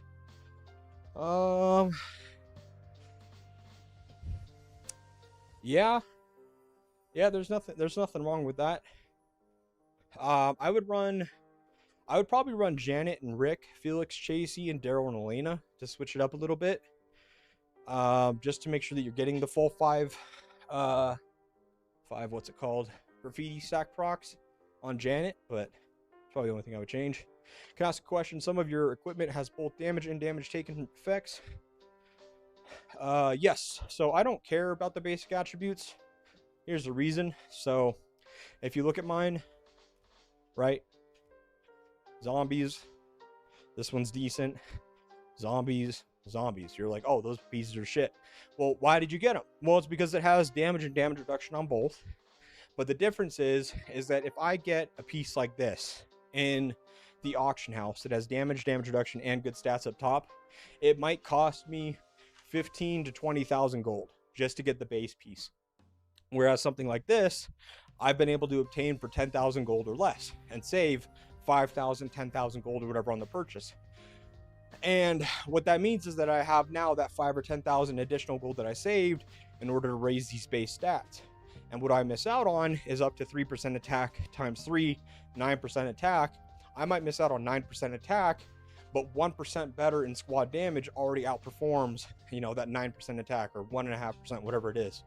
So it's, I don't really care about the upper attributes when I can get the pieces for far cheaper and then take the saved gold and be able to upgrade them. So, I mean, ideally you want good basic attributes, but if it comes down to a budget type thing, especially if you're looking for damage and damage reduction, it's not worth the 2 to 3x price tag just to get an extra 3% attack at max. Like, that's kind of stupid, in my opinion. So let me look at this real quick for right here. Jelly. Let's see. So you wanted beasts, workshops, armaments, homes. Okay. So, I mean, vehicle wise, before you start leveling up anything else, I would get both of these tier 3 level 1. Chip wise, you're jelly, baby, aren't you? Yeah, okay. There's 2 jellies involved here, so I'm making sure I'm looking at the right one. Chips wise, yeah, I would just try to fill it out with a full purple set on both until you can get at least a 1-star gold to replace or 3-star gold to replace each of the slots. Honing wise, what are we running? Sophie, Ethan. We can just look at your total stats. Your lethality's good, block's good. I mean, your attack's good too. Yeah, there's nothing to write home about there. I mean, I know you made mention of getting rid of the garrison stuff, so you're already fine there. You already know what to get rid of. Let's see. Equipment wise, the double attacks are good. I would propose a change if your budget can warrant it. It's not going to cost you a lot at all. You could actually get all 4 pieces and upgrade them for 10,000 gold or less. But I would build a set like this where you have high attack, but you also have damage. So what do is you look for pieces that have attack in the upper. Attack is one of the secondaries, but flat damage as one of the attributes. You would look for that by going to filter, going legendary, looking for attack up top. I would say that you can do blue or purple here, but you're looking for damage. So range squad damage, you can look at purple. And then I would just go through this and find pieces that are at max, maybe 500 gold. And again, you're looking for attack up top, damage and attack down below. And you may have to just, you know, do this from time to time until you come across a piece like this right here. At 200 gold, I would buy this. 1.8% damage, 1.9% attack, and attack up top. Get this level 20 for the 3% attack. You can get this to 6% attack or very close to it for 1,000 gold or less, because you can get 6% pieces for 200 gold and just get like 5 of them. And then you can leave that damage the way it is. At 1.8, let's say you have that times 4. That's what, 7.5%, almost 8% squad damage, which is 1.5 red squad damage hones on your armaments. And then if you had 6% attack plus 3%, that's 9% times 4, 36% attack. That's another 7 red squad hones of damage or of attack. So I think that would amplify your account a lot more. It'd be very cheap to do. Yeah, and you can leave this 1.8% damage where it is and then upgrade it over time. You know, at that point you can just go like this, find a gold one, find one that's as cheap as possible, 2.8% for 400, and you can slam that to try to get that 1.8 to 2.5% or higher. If you do that, you get 10% damage. That's 2, you know, red squad damage hones worth once you do it to all 4, and it'd be super cheap to do. So that's what I would do. Quick question: squad damage plus counter damage, or damage plus defense plus attack and troop armor? I would say just go squad damage plus attack. That way the attack increases the damage of your basic, counter, and skill damage, as opposed to just limiting it to counter damage.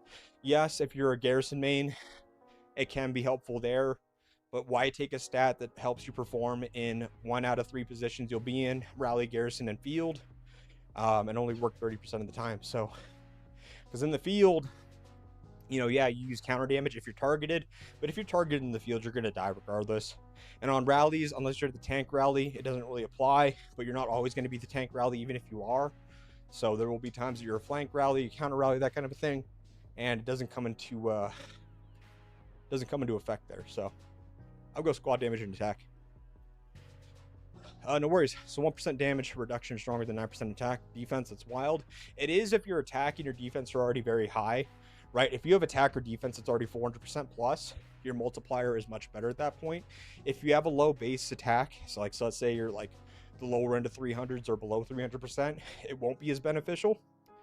I can show you the math behind that. Let's see. I've shown this quite a bit before, but I'm happy to again. Here we go. So if your base damage is 100, 150, or 200, sorry for my shitty writing, I'm walking. This is going to be your attack stat, right? That's going to increase your base damage, right?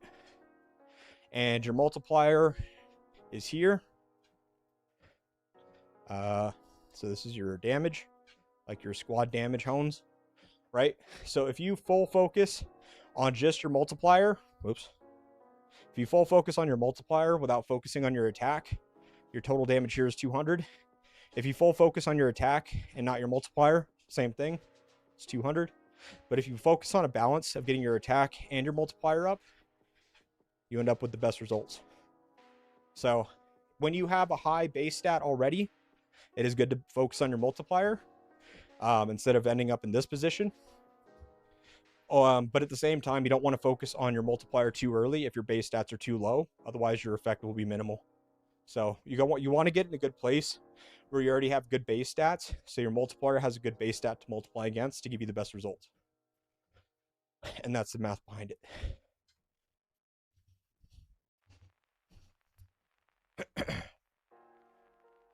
I went all counter damage on equipment, but I'm thinking going back to squad damage and attack and basic attack.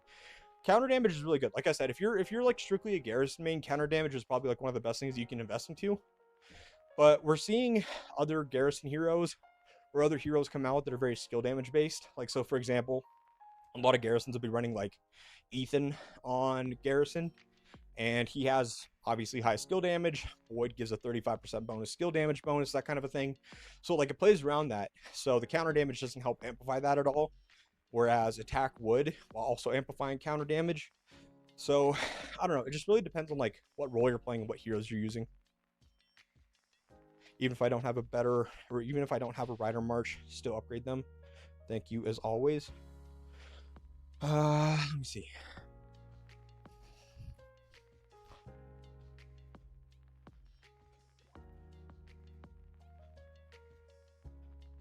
Yes, even if you don't, because as you can see here, a tier 3 level 1 without upgrading them is at 293 as opposed to 115. That's 180 more, and it would take you quite a bit of resources to level up one of these to get 180 more protection or 180 more firepower, as opposed to you can just get it here for very, very cheap. So you can get these to tier 3 level 1 and just leave them there. And I do the same, right? Like I don't run any rider marches at all. I have one ranged for infantry, but I'm getting all of my protection up because for every 100 protection that I get 1% squad defense, which impacts my infantry, my ranged, yada yada yada. But protection is also it mitigates them from getting the barrage fire effect, which is their damage multiplier. Or if you're going the opposite direction, you're trying to get firepower, it's going to give a damage bonus to whatever troop types you use. It's not restricted to that troop type. You just want to get these numbers as high as possible.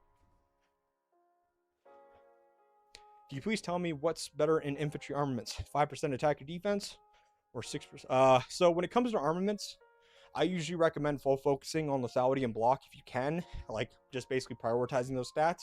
I wouldn't go chasing after them, so like rehoning all of your red attack and defenses for it unless you're like a whale.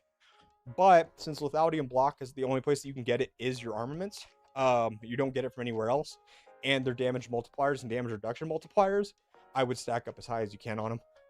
100%.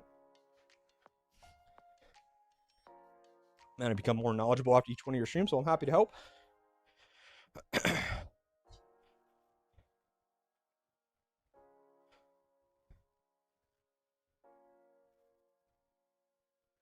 Let's see. Hero was planning on being tank rally now, but with not great beasts yet, I'm losing a lot of damage on the field, which is my strength. Yeah. So that's what I said. That's why I'd focus on the attack piece, because then it does raise up your base counter and skill damage. Yes, it won't do it at the same at the same caliber, at the same level that going strictly counter damage would if you're just focusing on that. But, again, you don't really know how often like you might be in a field scenario. Like, what if you need to get field control before you can get a tower down, before you can go into that garrison position and stuff? If you don't have the bonus attack, you're really crippling yourself on your damage potential. Or maybe you're playing an AR and somebody has a better garrison than you, and you are, just a field player or a counter rally or whatever it is. Same thing. You're kind of missing out there. So I'm a fan of taking stats that apply in like any situation. That way your account can be adaptable.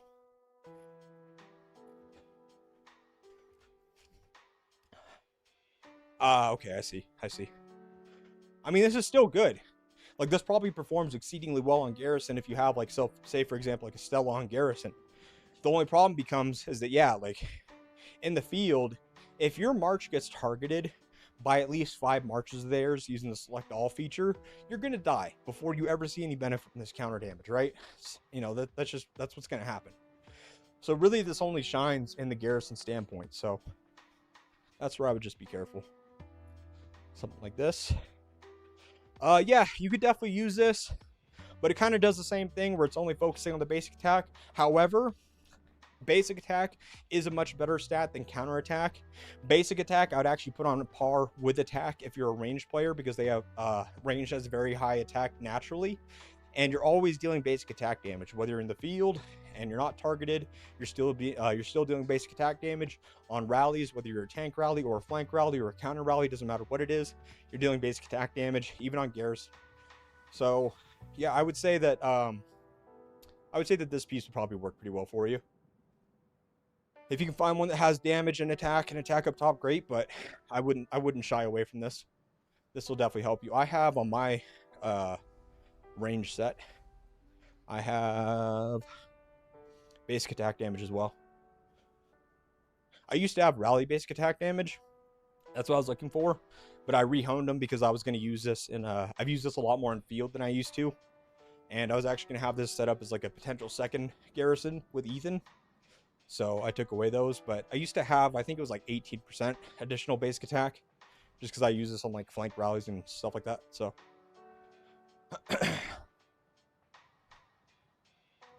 yeah, that's the other part, Baguette. And one thing to remember too is that yes, basic attack damage is smelted and smithed far less than troop specific attack. And so if you do get that piece and you try to upgrade it, just know that you may have to be more patient in order to get some of those higher basic attack damage pieces to smelt with. You may have to be more patient and pay more attention to the market, because there's going to be fewer of them. Don't rush it. 2 attack, 2 basic. There you go.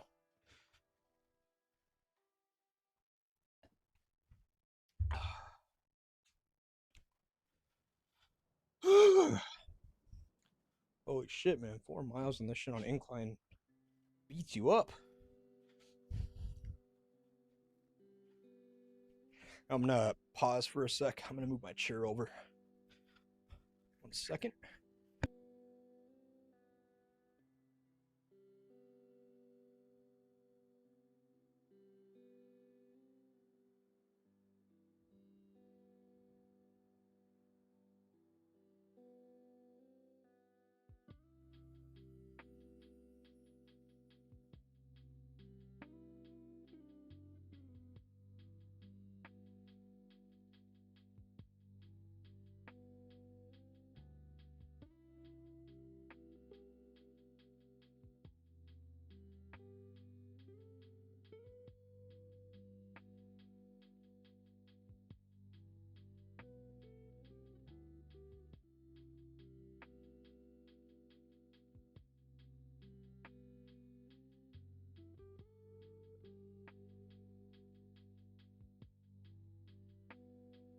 Okay, since bracket reviews are about to start, Figured now's probably a good chance to take a pause on the walking. I think 5 miles is enough. We'll do more of that later. Trying to get my cars up to all 2x gathering bonus, but damn, they're hard to come by. They definitely are. That was the part that took me the longest to find was those gathering bonus pieces. For sure. It was very worth it though. So is it legit that 1 damage reduction is better than 9% attack defense? Sorry, I just joined, so I didn't hear what you explained. It's better if you have very high attack stats or defense stats already. So if you have some white parts in your equipment, if you have, you know, a 6 mil plus armament set where you already have very high stats there, if you have a decent garage, you know, like you have some mobile 20 pluses and stuff, then you have already very high attack and defense stats naturally. And so then at that point, you want more multipliers like the damage reduction, that kind of a thing. If you're not there, so like when you go into the squad buff section of a report, like here, if you go into the squad buff section and your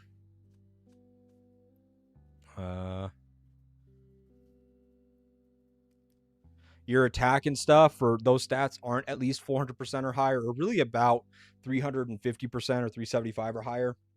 If you're below, especially that 350% mark, then I would focus more on the attack side of things. But once you really start crossing those thresholds at 350% plus, then it becomes like you want to emphasize the multipliers because you're still going to have other areas to increase attack in. Like I said, you know, by getting your parts to white, by getting your armament hones done, that kind of a thing. How's FIB's recruitment? Do we get a chance? We don't have 6 mil heroes, but not close. But I'm close to 5.5. I don't just recruit rally or garrison leaders. Like we already have rally and garrison leaders. See 1, 2, 3, 4, 5, 6, 7. We have at least 7 of them. Rider, ranged, infantry, rider, right? And these are just the ones in our region, like not mentioning our crossover guests and stuff. So I already have rallying garrison leaders. Like I'm more than willing to take T6 fillers, because we need to fill those rallies and garrisons. So no, I don't just recruit rallying garrison leaders. No. Sorry, I'm taking off my shoes real quick. If I sound a bit away from the mic, I'm trying to talk at the mic while trying to take these off. And then we'll take a look at Island Raid bracket reviews. Oh. Good times. Feels good to walk. Feels good. G6 doesn't exist yet. Oh yes.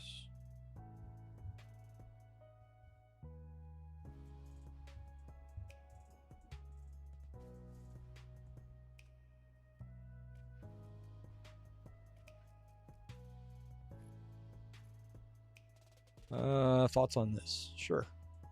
I mean, you got good attack. Let's see. Yep, attack damage is good. Defense damage is fine. Yeah, I would ideally you want to have attack and damage. So this would be the one that I would probably change.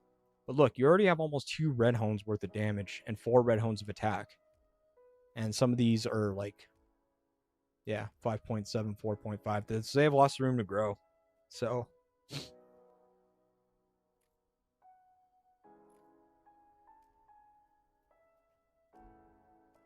oh, can't see them yet.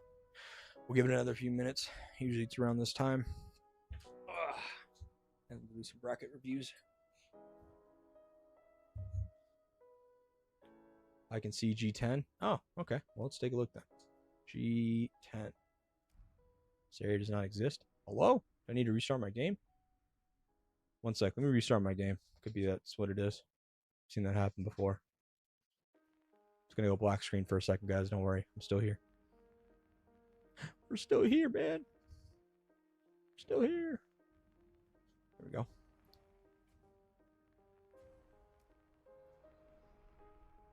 There we go. Yeah, I just had to restart our game. Let's look at G6 where we probably were at, right? I can imagine. Oh, we're not. Okay. G7, we're probably here, right?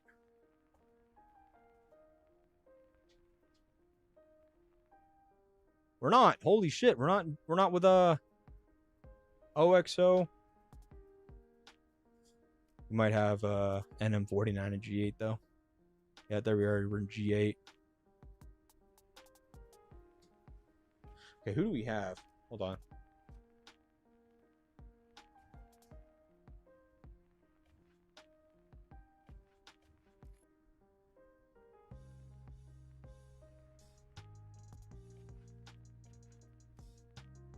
This should be a fun one, actually. I'm liking this map already. Thomas. I don't know who this is. It's an older account, though. Probably won't have too many issues with that, I don't think. NM49 is G5? Oh, okay, okay. Nice. Oh my god, this might be the best on rate we've had in a long time. Holy fuck, guys. If you guys can't see the maps, just restart your game. I forgot that you have to do that for on raid. Okay. So we're in oh yeah, this is gonna be a good map. This is gonna be a good fucking map, guys. Holy shit. Yeah. No. This is gonna be a good ass fucking map. Holy shit. G8 is gonna be fun. G8 is gonna be fun. Okay, G1. Let's start there. If you guys have any brackets that if you guys find yourself in your brackets, let me know. I'm happy to review it. We're just gonna kind of go from top down. So 59E G1. Who's their main opponent? Your G12. Holy shit! You ended up in double digits. You guys just have a lot of fillers, Bazaar. Like how many rally leaders, garrison leaders do you have? Ooh, you got Keiko though. It'll be a good map. You have Eleanor at least. You have like what, maybe 3, 4? You guys do have Keiko though, so it'll be a good ass map. Keiko's a tough fight. We just had them as an ally in AR. We've had them quite a bit. Oh, you have Matumba as well. Matumba. That's fuck. What was his name? Was that Poodle? Was that Poodle's account? No, whose account was Mutomba's? That was can't remember now. Yeah, you got a tough map. Yours is tougher than ours.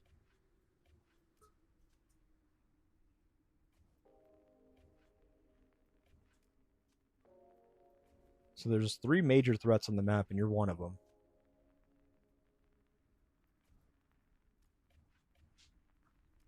Yeah, so 3 major threats on the map. So it's gonna depend on who allies who. Who this? G80. G80. Is this one you want me to review?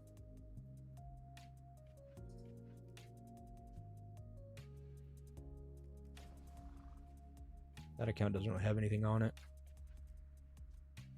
358, 2 bill kills, and newer. Oh, damn. It's actually a decent account. So they have a threat on the map.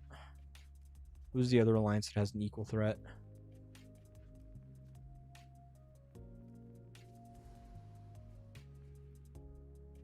Dang, an account like that in G80 is wild. Actually, come to think of it. Newer account, full infantry white. Could be decent. Just because they don't have the same bite level doesn't mean they're not as strong as each other. It just means that one person has more troops in them than the other, I mean. Oh, of course. Oh, okay. Gotcha. I appreciate you. I just forgot that I had to restart my game. That was on me. Huh. So yeah, there's 1.5 threats on the map. Yeah, I mean, EXZO with their threats going to be a wild one on that one. I don't know. Who's the other big alliances that are on par with 59E, though? Is there any in this map?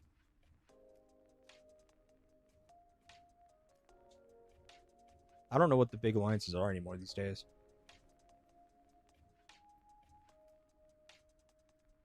ZPNX? Maybe? Tofu. It's Tofu, right? Yeah, Tofu. That's who it is. That was the rank 1 alliance. Okay, so it's 59E versus Tofu on this one. Gotcha. Okay, what's G2 looking like?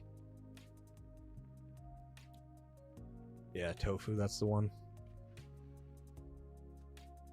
Who is Tofu? Is that like top one? Who's Tofu made up of? I didn't look at their roster really. MX6. So Mum 1's on there.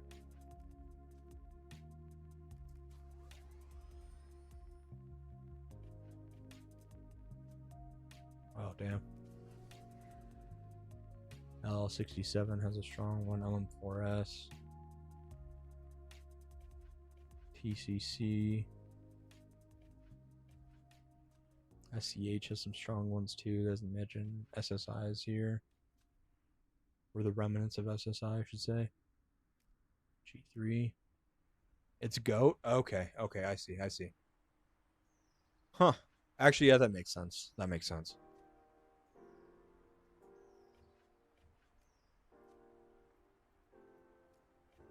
4KO is here. I know they have a few strong ones too. BDTN, I know, has a couple strong ones. MDMG, don't they? Yeah, they know they have a couple too. DHX is here. Venom, that's who it was. Yeah, Venom's old account is Mutomba. That's it. That's right. Thank you. Yeah, Tofu's goat baguette. Yeah.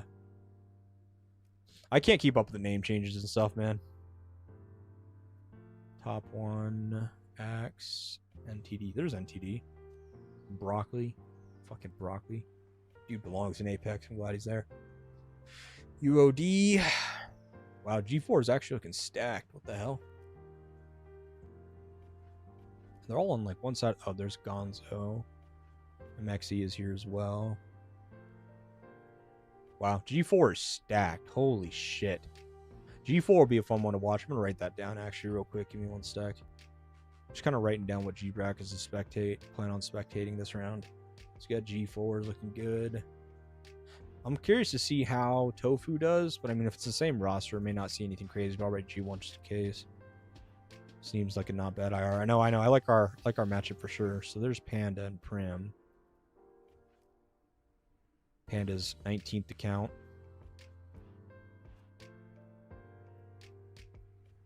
HOC. Oh, HOC. This is... Oh, they merged with DNTN, it looks like. Sushi's there. Ziz is there.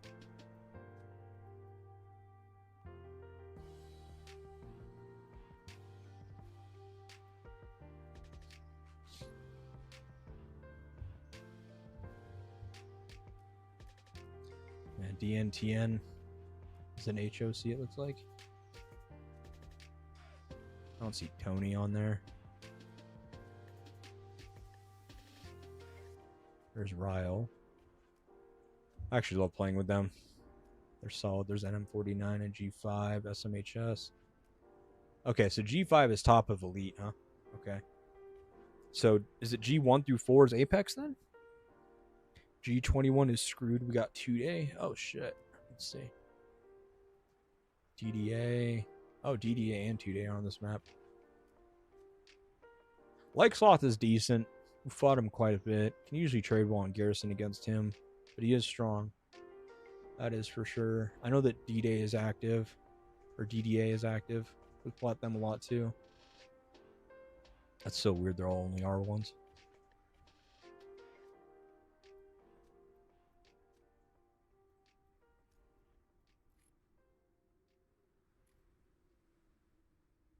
Ooh, this.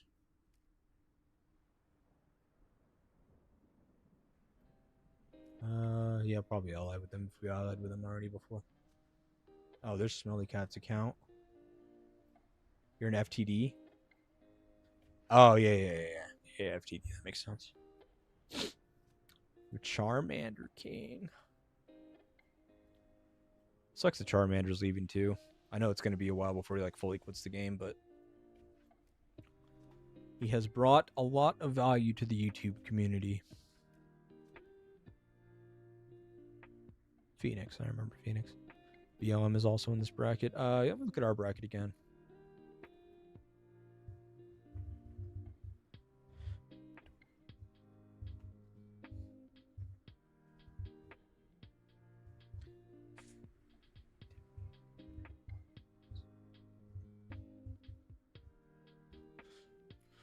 Let's see.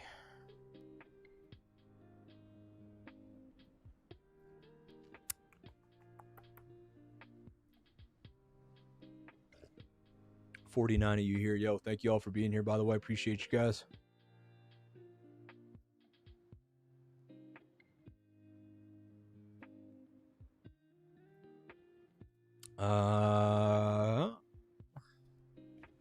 Oops, that's not what I meant to do. Sorry about that.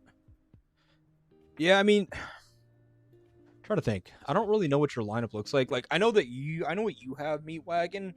And honestly, if you guys have good field presence, you guys could probably do well against Like Sloth. We've garrisoned against Like Sloth with some of our tier 2 garrisons and done well. They do have really good field presence, but if you can overwhelm their field presence and stop them from reinforcing rallies, you could actually do pretty well. What's up, Mitchell? How's it going, brother?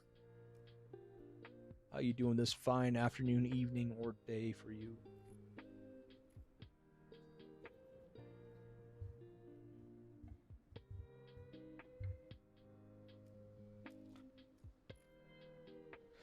I'm gonna go look at our bracket again real quick, guys. Give me 1 second. Any other brackets you guys want me to look at, by the way, while I'm doing this? What's your bracket looking like? This might be the most fun Island Raid bracket we've had in a long time. There's a bunch of teams that are on par with each other here. And there's nothing that's like over the top extraordinary or like extraordinary in terms of like their player. They got some strength up here at the top, but you could probably deal with that. Yeah, I'm thinking this could be a good map. This could be a good map.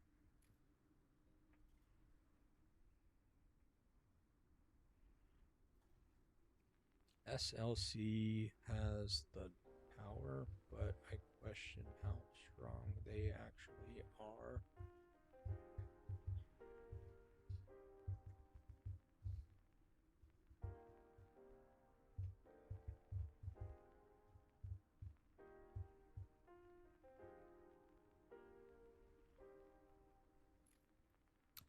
I'm still trying to find mine. ROK is nowhere to be found. Didn't ROK? I thought ROK's like merged, right? I'm gonna send you a helipad at G60. They did have some witchcraft. Yeah, please.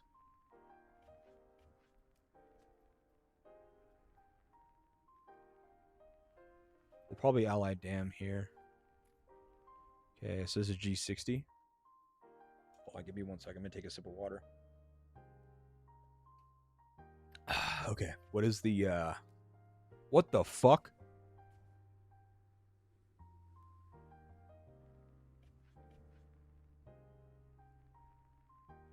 That has to be like some mind games, right?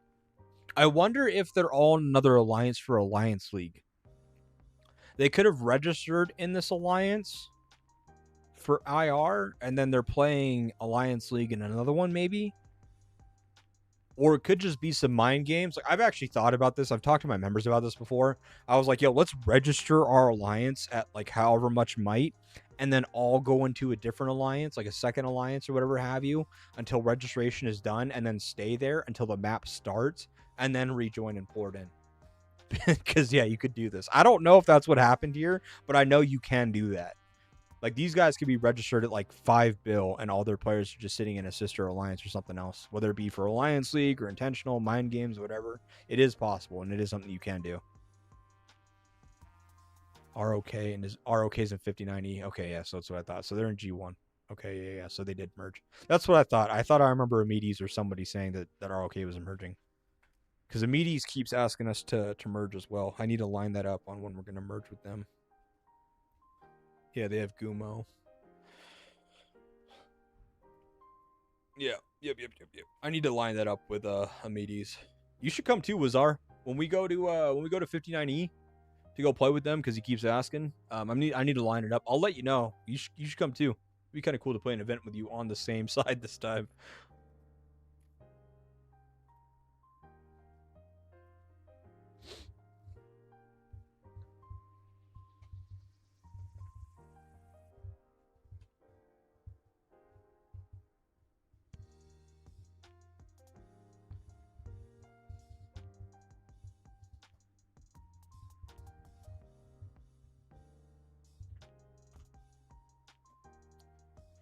I was gonna look at our bracket again real quick.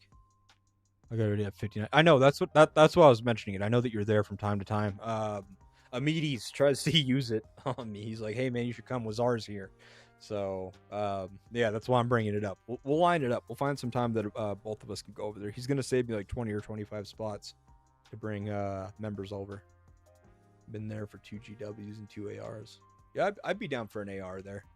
GW would be fun. Honestly, any event would be fun with them. I know they do really well.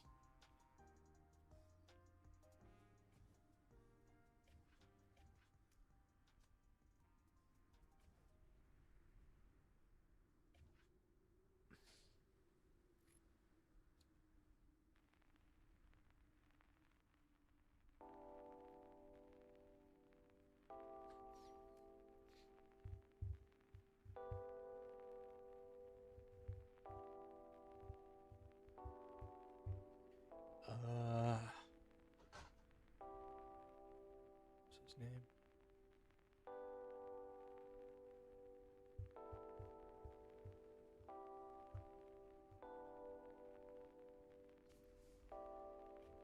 Lethal.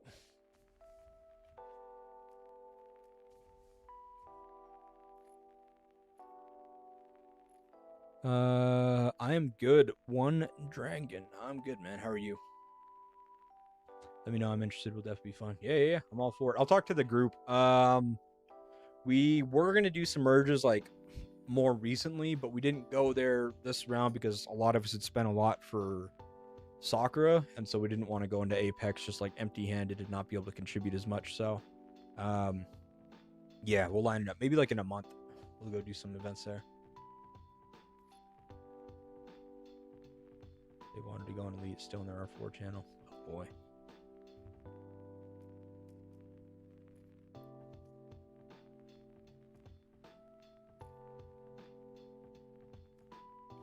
I don't know what alliance this is. It's one with all the fancy letters. This one.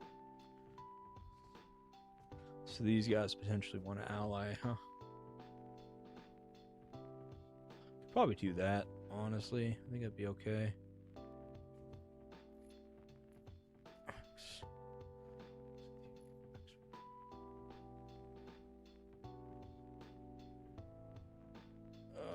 I don't know if I want 4 allies, though. It's the thing.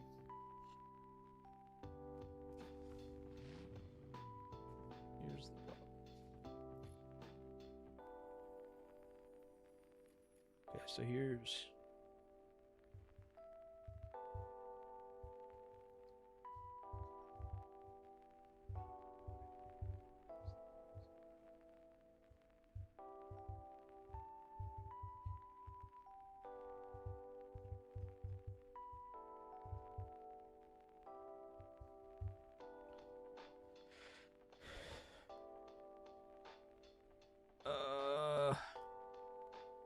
We are ruthless to kill. That's these guys, right? Fuck. That's the problem, is that I'm like, I talk to so many people in this game.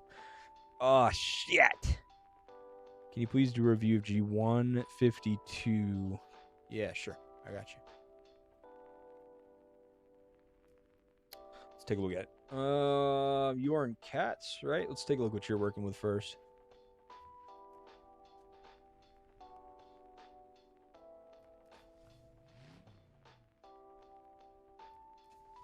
Kind of like your guys' setup. Everyone has like cat pictures and shit. That's actually kind of cool.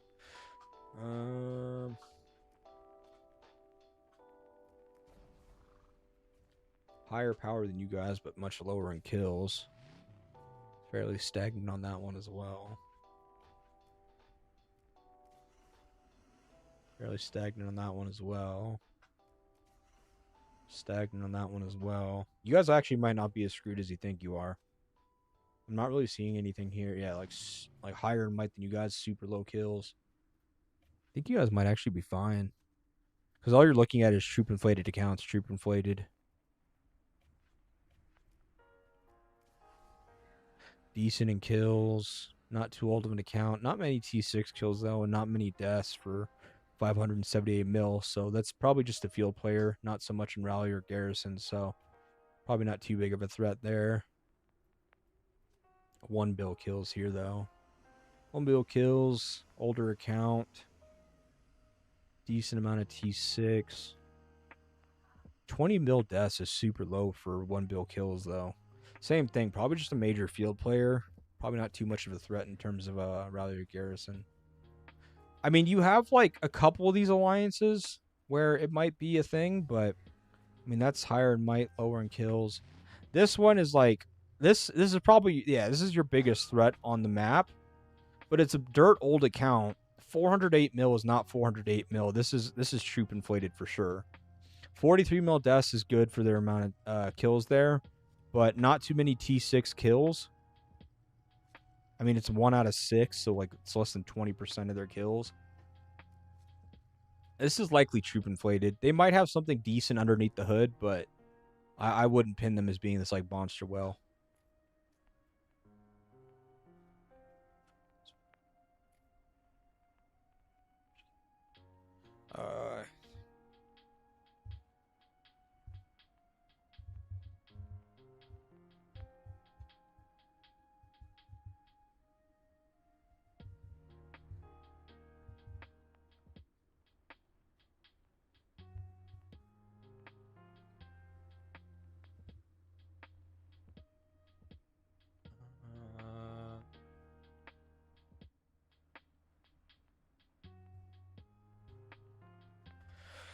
Let's see. How have I been? I've been good. How are you doing? G153. Yeah, let me look at 153 real quick, and then I'll take a look at G4. We were looking at G4 earlier. G4, for MXE Webpank, or web. I wrote that down because G4 is the most stacked Island Raid Apex bracket out of any of the Apex brackets. Like, there's just so many stacked alliances there. You guys are gonna have a monstrous IR as long as everybody like allies properly and it's like full balanced. I don't even think that you can skew the balance on that because there's so many monsters in that G4 map. So, yeah, G4 is gonna be a fun one to watch. Probably not fun to be in. Here, it's gonna be painful.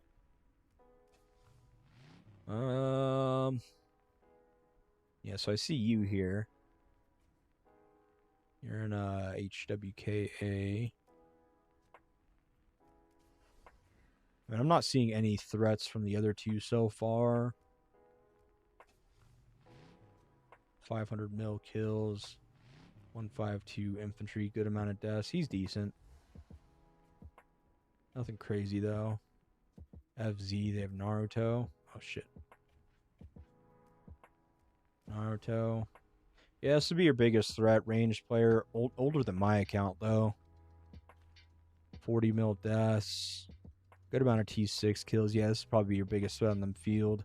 Or on the map. Is there someone that can match, though?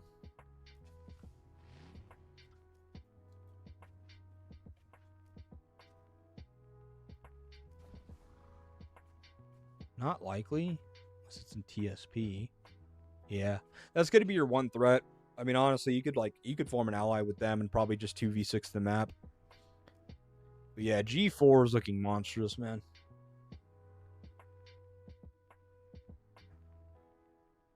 Oh, big boy spinner. Yeah, he is. Yeah, G4 is going to be gross. I mean, you have Axe Versace, you have UOD, you have Top 1. Obviously, they have some strong players as well. NTD is there, so Broccoli's there. I don't think this alliance had any. Oh, they have a couple. They have Farmers there. That's decent. You're there. VOW is here. They have Gonzo. GGD. I'm not familiar with them, but I mean, they can hold their own. Yeah, so G4 is stacked to all shit, man. G4 is going to be a fun one to watch. If anybody's like, if you're listening to this here, I pay attention to G4. If your map is like inactive, G4 is probably going to be really fun to watch. G66.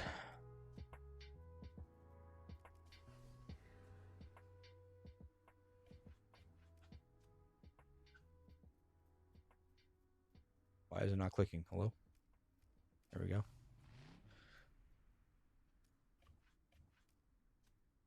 I'm just looking to see if there's any like outlier players. It doesn't really look like it so far from the 3 we've seen. I mean, Chuni's there, but it's kind of an account that's all over the place. I mean, they made a penis with their white parts, so I don't really know what they're building. 55 mil deaths is decent. They have a good amount of T6 kills. It's definitely a threat for sure, but it's hard to say like what kind of threat they are. It's just a well-rounded account. It may be. Can't find your G bracket. Oh, fuck. 903. That's going to be difficult. You could be as high up or as far back. It's hard to say. Oh, but hey, there's a threat potentially for him. Glock King. So you have 2 threats on the map. I feel like as long as they don't ally each other, should be a good map. Everyone else is pretty well balanced. Yeah, everyone else is pretty balanced on the map. As long as those 2 whales or 2 stronger accounts don't ally each other, should be a good map in 66. SLC as they're seen not that strong. SLC doesn't seem very tough if you look at the age of the account. It's dirt old.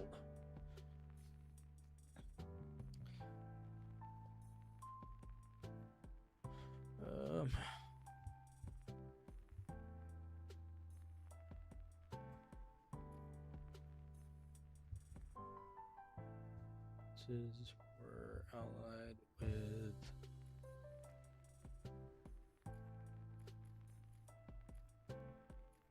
where did that message go? Oh.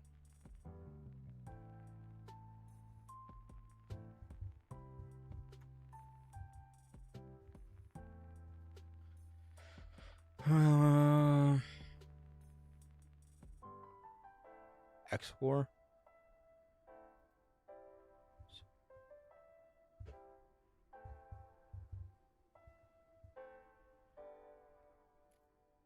So we have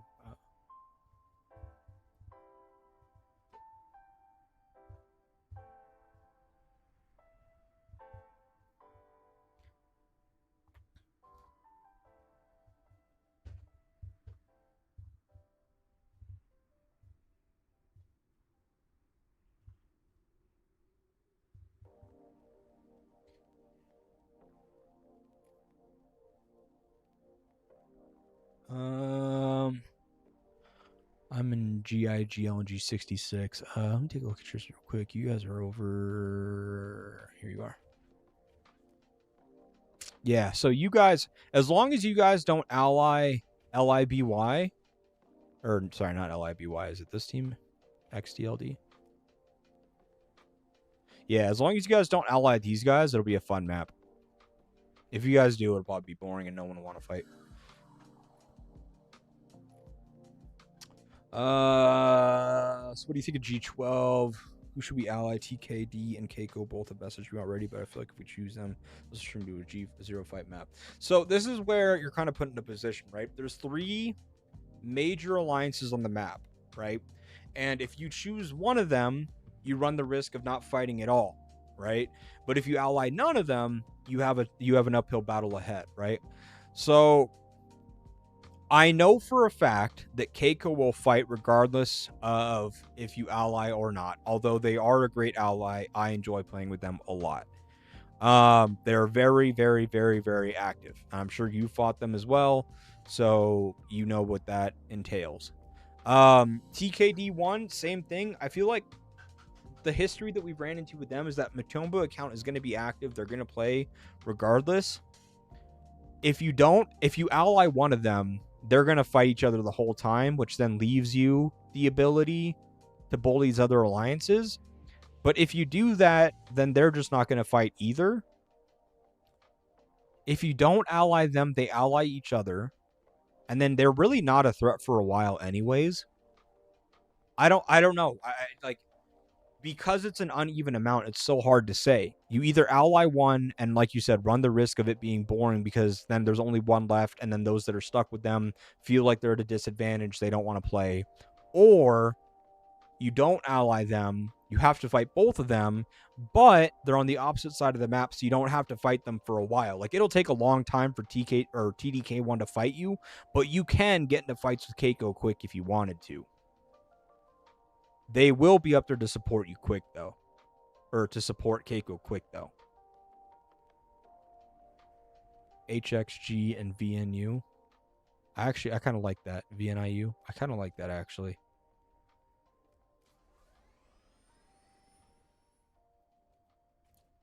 Like, TDK1 is like a one threat alliance.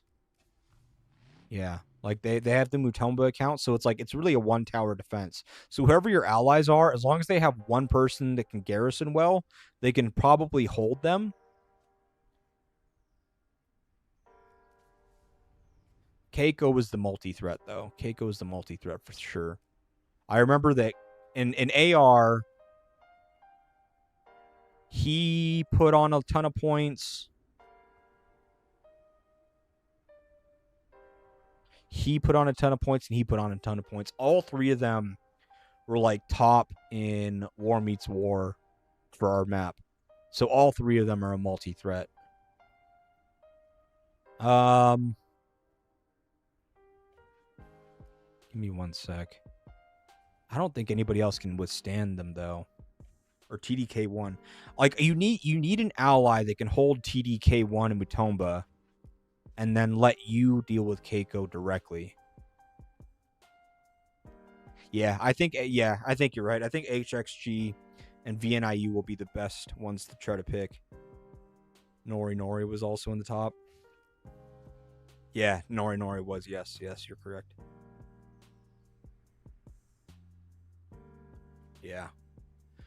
So, fuck. Yeah, you're going to have to fight Keiko, and you're going to have to do it in a multi-alliance fashion. Yeah. But Keiko want TDK1 also is the problem. I think they will choose them over us, I think.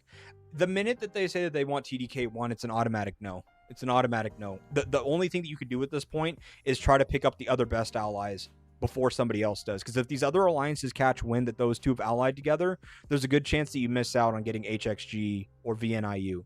So you need to message them quick and make allies with the other strongest alliances so then you can combat that. Otherwise, who's to say that some of these other alliances that could put up a fight don't just want to take an easy fight and take those guys? So yeah. I would get in the inbox of those other guys quick. Time to go to sleep. Pusho, good looking IR. See you tomorrow, brother. Yep, see you tomorrow, brother. Appreciate you being here, man. Have a good night.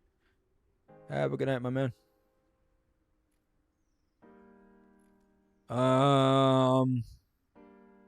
Keiko's mad. Yeah. G7 you already seen. Yeah, I took a look at G7, not fully. Take a look again, though. Yeah, we got TLNM.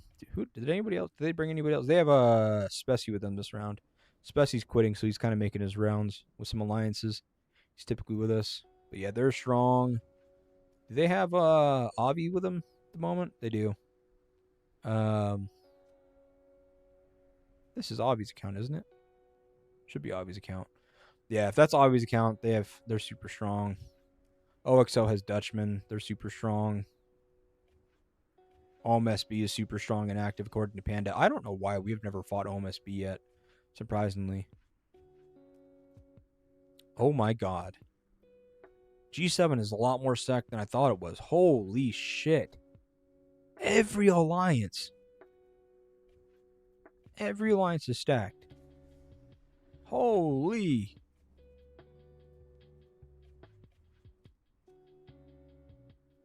Wow. Yeah, G7 is a bloodbath. We dodged a bullet on this one. Farmer's on here as well with Tiger. Yeah, we dodged a bullet on this one for sure. RIP to these guys. RIP. Good luck. Good luck. Every other alliance on this map is an absolute unit or threat except this one. RIPs us to that guy. Yes, Wazar is Edgar's old account, which is fuck, what was his name? What was the account name before Edgar? Fuck, man, I used to be really good buddies with him. Can never remember names anymore these days. T17 allied with Doom, so some big kills coming in the event. Is this like Region 2 Doom? Oh my god, man. Holy shit. G217. Doom for just for information, Doom used to be a like top 10 or 15 team in the game like 3 years ago.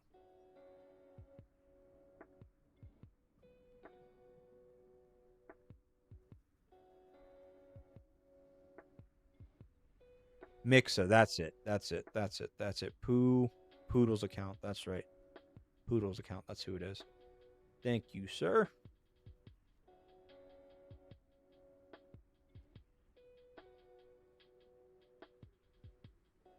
Mixa. That's the one. Yeah, this used to be a top 10 or 15 team in the game.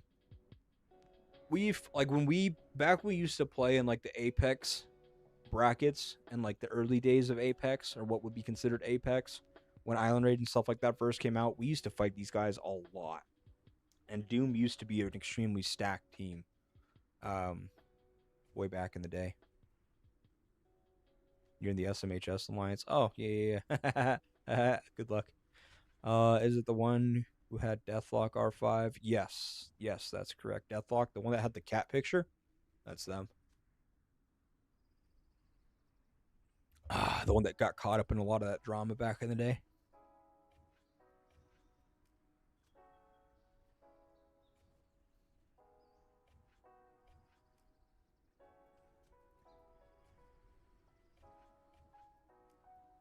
That is them. This does look like a decent map, though. I mean, there's nothing that's like too outstanding here. Whoops.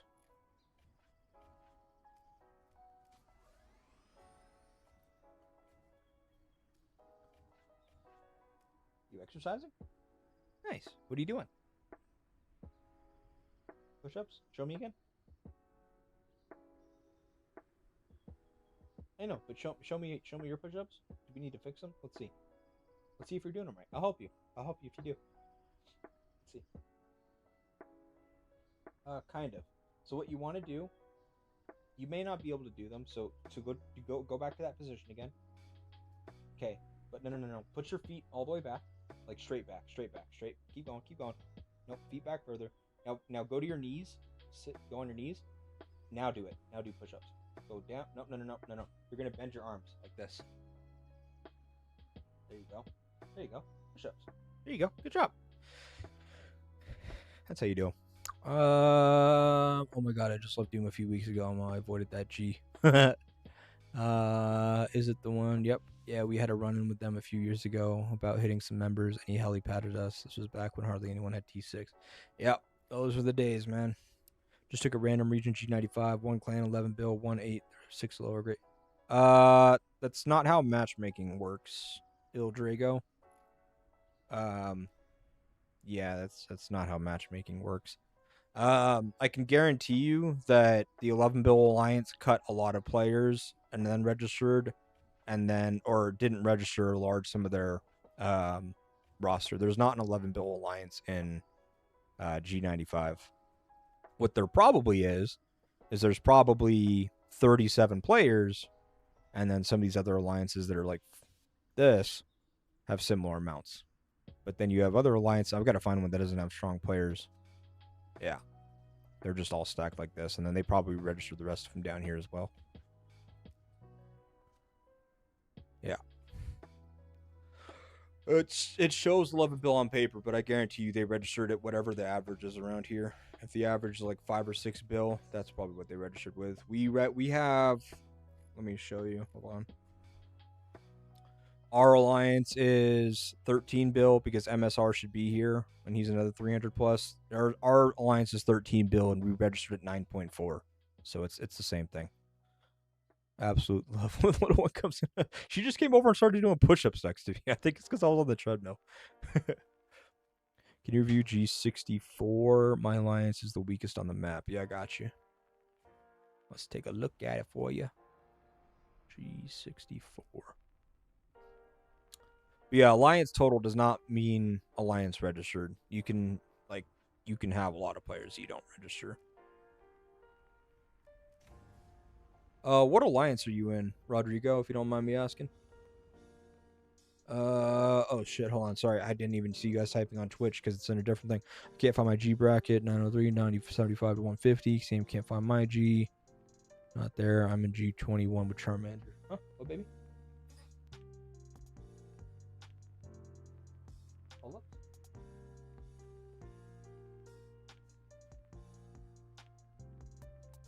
You know what pull-ups are, right? Pull-ups are where you like put your hands on a bar and you pull yourself over the bar. It's gonna take you a while to do those. You don't typically do those until your like body is fully developed. Well, a little bit more. I shouldn't say that. Your body's more developed than where you're at. You could probably do some if you got into like gymnastics and stuff like that right now, but you don't typically do pull-ups until you're a little bit older.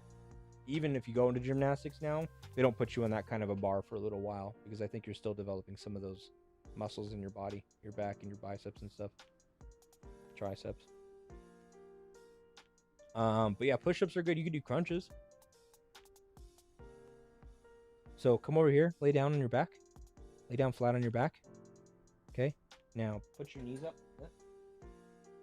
and then you're gonna go like this, and you're gonna like try to put your arms next to your head like this on both sides. Yep. Straight. Yep. And then you're gonna try to touch your elbows to your knees. Nope. By bringing your head up. You gotta sit all the way up. And see, those are crunches. There you go. Good job. Okay. Sorry, I gotta keep reviewing this. My little one has an all of a sudden fan for working out. That's actually kind of cool. I got something else I can do with her. 354. This is an older account. I mean, decent amount of deaths, decent amount of T6, but it doesn't have any like crazy parts. It might be like, I don't know. It's probably just a more varied mid account.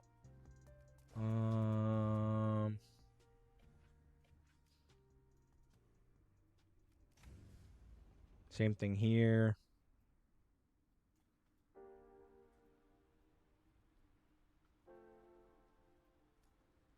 Axon, rest in peace. I mean, this account performs just as well, if not better, than most of the ones that we've seen on the map. You guys are probably okay. All these other alliances typically have like one player that they're rallying around, and that one player that they're rallying around isn't very well built out anyways. What's up, baby girl?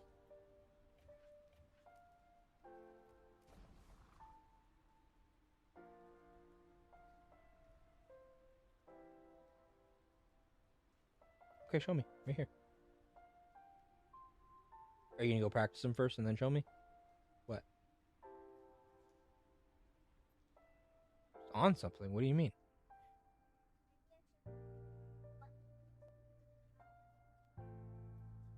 Well, you want to make sure you do them right, otherwise you could hurt yourself. Because if you're putting your muscles under stress and stuff, and you're putting them in like an awkward position, you could hurt yourself. You could like pinch a muscle, you could hurt. You can get hurt. So you want to be careful. You're probably less prone to get hurt as a kid because your muscles and stuff are a lot less stiff. But yeah, you want to practice doing them like with proper form if you can. You can show me how you do it though. I'm happy to look at it.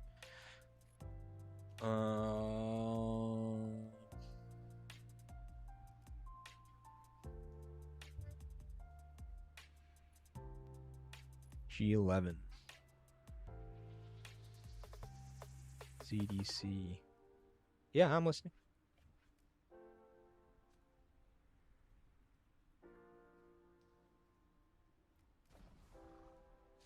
Don't put your feet on the ground. What do you mean? Can you show me right here? Oh, you put your feet on something? Like elevated? Oh. Well, use that pillow right there. Can you use that pillow as something that you're going to do your push-up on? Oh. I don't know how you do it then. Where do you see your G bracket before reset? You just type G and then the map in the map search bar. If you can't see it, restart your game and you'll be able to. She's going to be a gym rat like you when she grows up. She's starting early. Man, you're announcing mergers left, right, and center. I wanted to go play in Fearless and build up my troop size. Currently got less than 500k infantry on me, but fuck, we all don't want to miss these merges. Yeah. Lethal Viking and PHX have been wanting to do merges for a while. We used to merge with them for a lot of events. And then, funny story, Blaze from VIP the R5. I actually had drinks with him in Boston with Yes Please from an N49. We had drinks together last year. And so, yeah, he wanted to do an event as well too. We're all in a chat together. Zelo has a good alliance within that G64 at least. Yeah, we'll have to see. I don't know. I mean, yeah, I agree with what you said, Rodrigo. There's definitely a couple outlier accounts, but it depends on if they ally together or not. We'll have to see.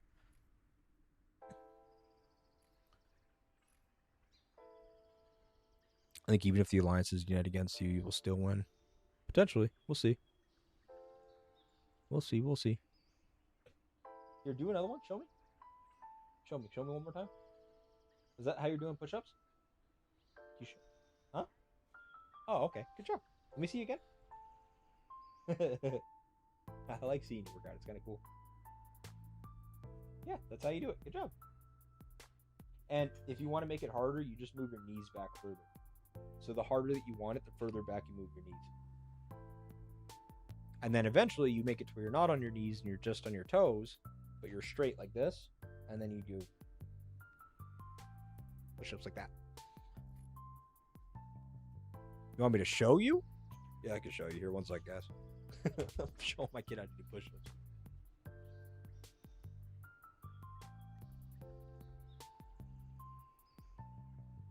Yeah,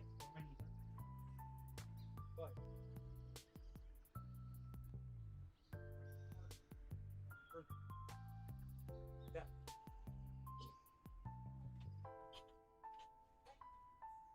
With your toes, you have to be completely straight, like a cutting board.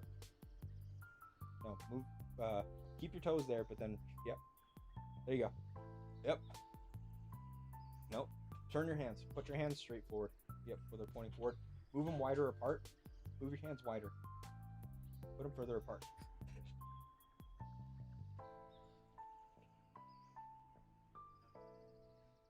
Hard. Right?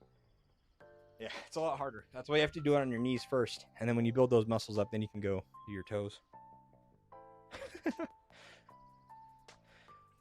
Is it possible to see how much gold someone spent on the game? You can see how much they've donated. You can go to the Alliance. Where is it? What is this?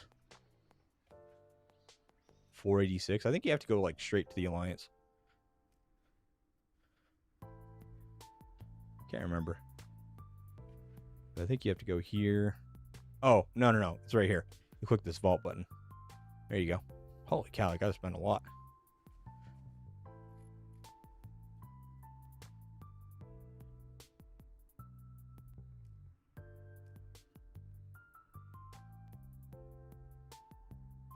Oh shit. This is Bane's old account?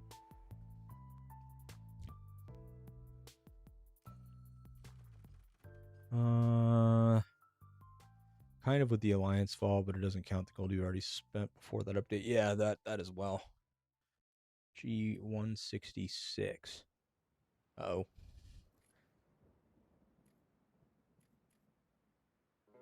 MGJ2. Wait, hold on a minute.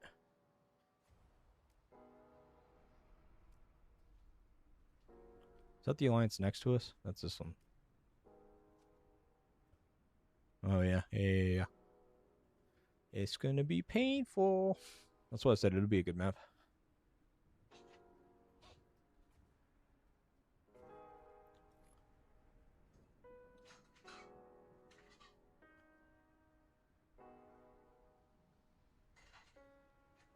If you've actually donated gold, then it'll probably be a little less. Yeah, but people don't typically donate gold. I don't really know anybody that's out just straight up donated gold.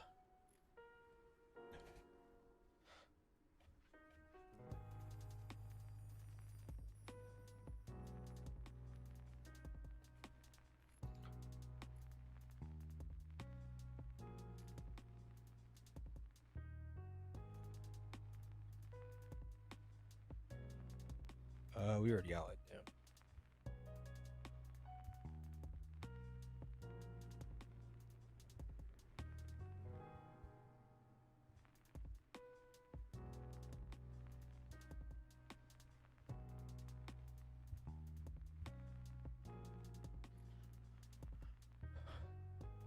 think it should be a reset. Should be at least.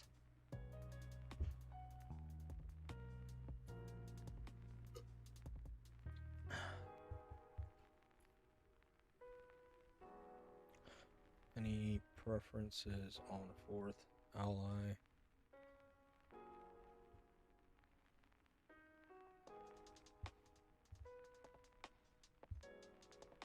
Yeah, baby.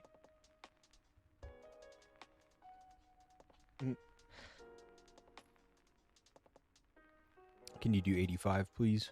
Sure. Sometimes I'm short on gold. When they give me gold, I like to try to pay it back slowly with the spare change.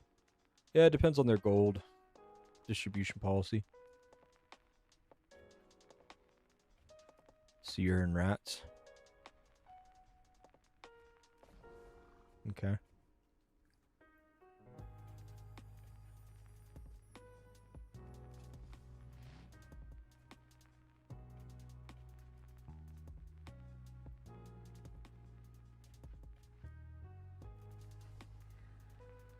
Oh, baby.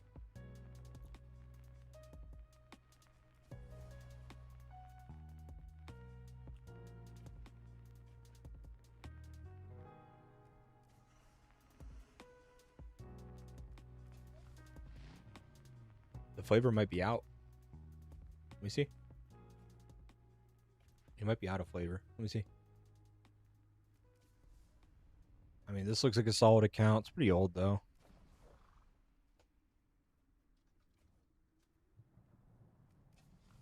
You got a couple decent accounts, it looks like. Mostly having to be in this alliance. That's the only alliance that I've seen so far with potential threats. That one's not really one. Decent rider. And newer account, yeah. So you got like 1.5 alliances worth of threats. They're pretty decent.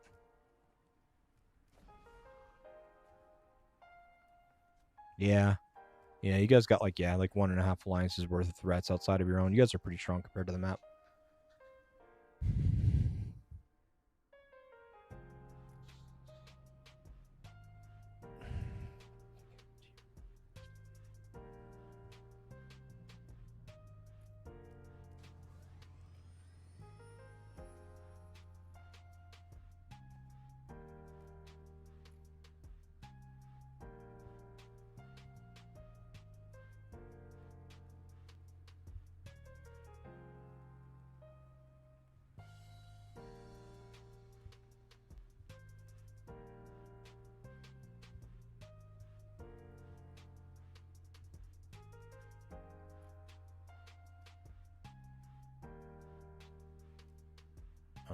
Brother, you gotta chill.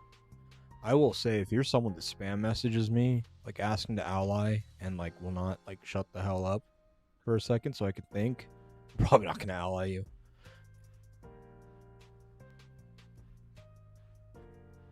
Can you do G300? Holy smokes, that's a thing?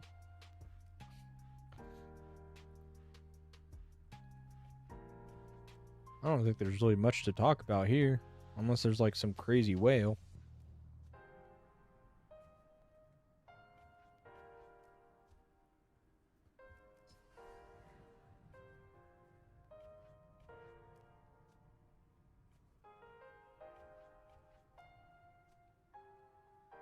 Damn, we're at the deep end. Wait, you're in G204? Holy shit, yeah, you're in the deep end. Amber, turn that off, please. We don't need that, it's still bright. You can turn that on when it gets dark, okay? It's still really bright out, though. You can barely see the light when you turn it on. 389? What do you mean that looks fun? There's probably like 7 active players per team. 149 mil? What the hell is this? What am I looking at? What am I looking at? Can they even kill this thing? They get more rewards here than they've seen the whole time they've been playing the game. From just capturing level 6. Their island raid, the whole objective of their island raid is to capture level 6. Anybody, and if any of these alliances can capture level 7, they're a whale alliance. And they shouldn't be in this bracket. Straight up. Straight up. I would actually donate gold myself to the alliance vault of the alliance that can capture this level 8. If one of them can capture this level 8, I will put gold in their vault. And I will be watching.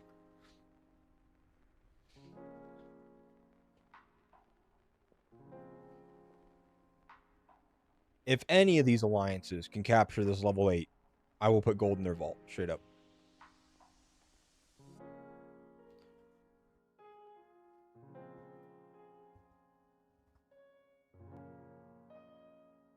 Hey, good morning. How's it going? Good morning. Good morning.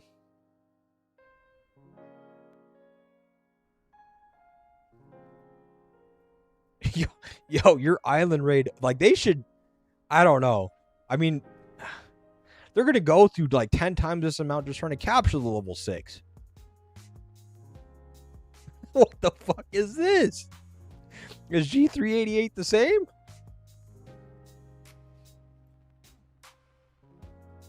What, we just got free spots in case there's any last minute signups?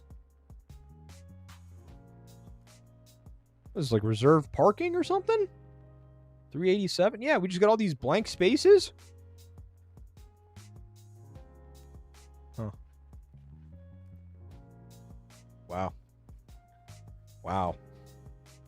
You should just not even offer island raid to these guys. These guys need to be like in Pompeii. Just make this map Pompeii. Just put 9 teams of 5 mil players in a Pompeii map.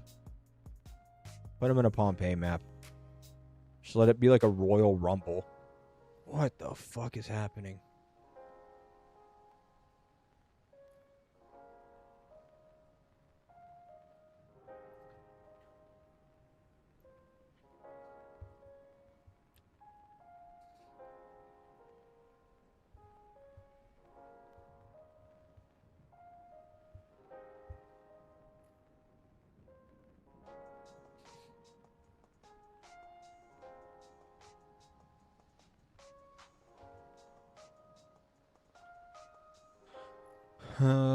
There's a 9 mil whale in one alliance. I know. That guy's gonna run the map with T2 troops. That's phenomenal. G42 check FWET. This is actually gonna be weird. I'm gonna have to like actually look at an alliance. We can capture a level 6. Versus DMS top right, very unbalanced.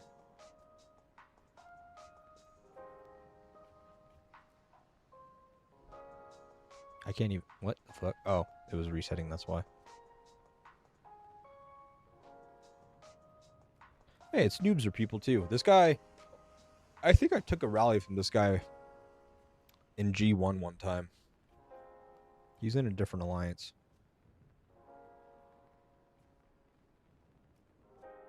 Yeah, they definitely have a lot more upper end players than you do. What that probably means is that they're one of the better alliances in the map, right? And there has to be another alliance to match them. Right? Oh, wow. Yeah. There you go. There's a strong player. That's going to be their competition right there. Well, I need to see if our allies picked somebody.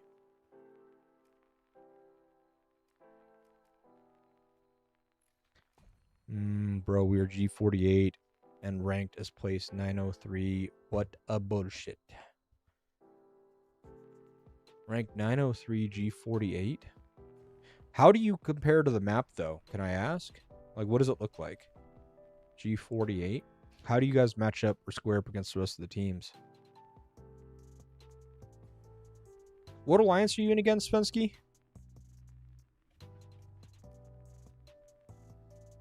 There's nothing there to write home about. King Easy. This is an old account. This is super troop inflated. That guy's probably a 200 mil player in terms of might, like flat 200 mil. Seif. I don't know, this map looks pretty even.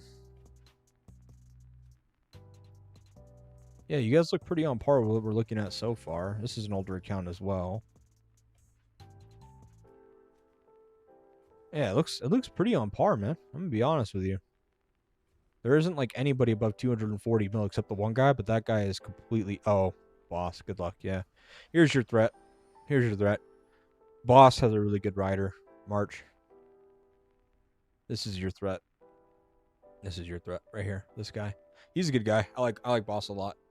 We actually just fought him in AR.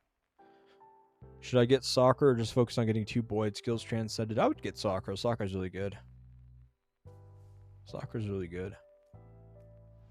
Okay, let's get on the map. Let's get some markers down for allies. Let's pull our shit back. I can get resources in a little bit. I gotta get markers and stuff going. RNG 122, C1 Spro, Wersetta. Sure, give me 1 sec. I'm just gonna pour it in real quick and get some markers down, and then I can keep looking at other stuff. Just give me 1 moment. 1 moment. I'll get some red dots off my screen too. These things piss me off.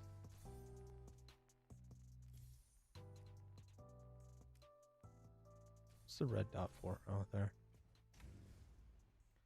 On raid. Ares has a banger ranged also. Oh, what map was that again? G48. Was that Ares like the whale Ares? No, it's not, right? Because Ares used to be an R or was an R5 just this last event. Yeah, it's a different Ares, I think. Yeah, it is. Never mind. Different Ares. But yeah, you're probably right. Tell him Z sent you. Message Boss and tell him that Z sent you. Tell him that Z said to ally you guys. Or actually here. What alliance you in? Seif? I'll message him. Hold on. Pretty sure he's on my friends list still. Let me just message him directly for, what is it? G48?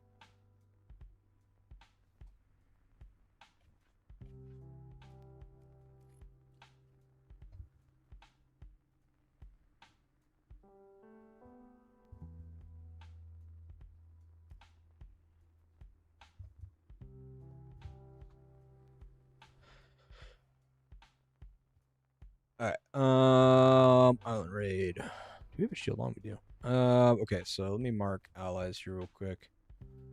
Ally, actually, I don't even need to mark allies if I just do the thing, right? This thing.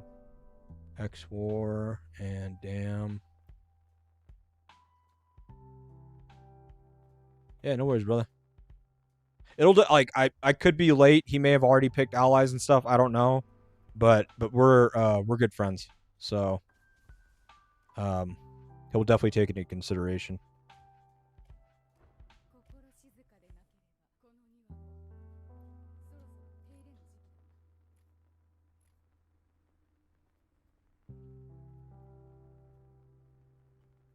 Hopefully, we caught him early enough, though. G122. Hold on, we don't have everybody as allies yet, so I'll remove these markers once we get the full coalitions going.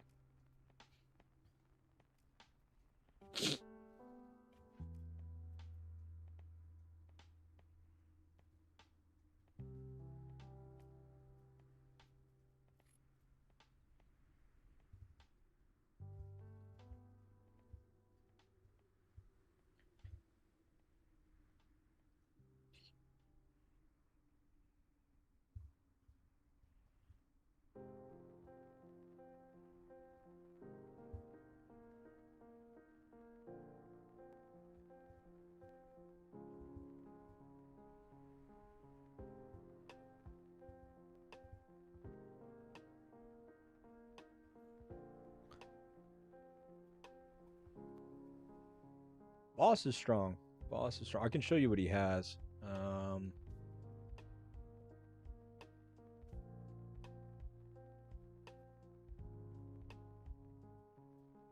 His chips are pretty well built out, but he has a good set. Can I see the buffs? Nope, it's expired. He's built out in Garage. He's got triple on riders on one of his pieces, and then pretty good on the other ones. But he's got his stuff pretty honed out well, too. So, he's pretty decent. He's got some good shit. Why is that? Long time supporter.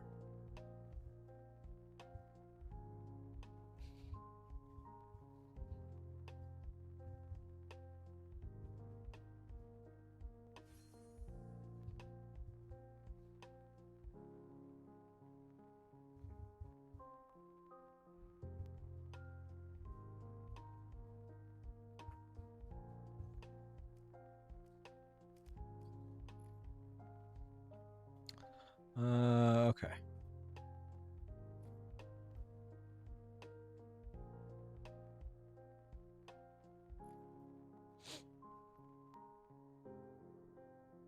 In map together with AWOL. Try same if you make Roxy our ally in G44. G44. Let me see what I know. G44 Roxy.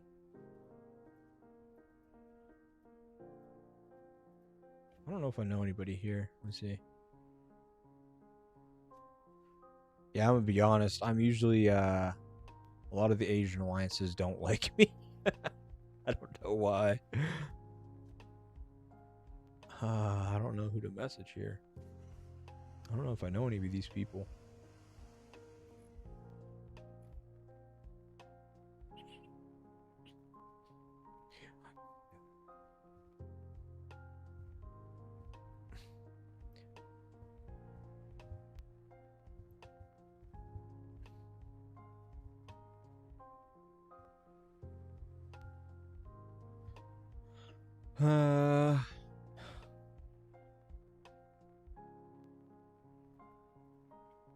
Here, I can do that actually. We'll just do that. Actually, yeah, let's just run with 3.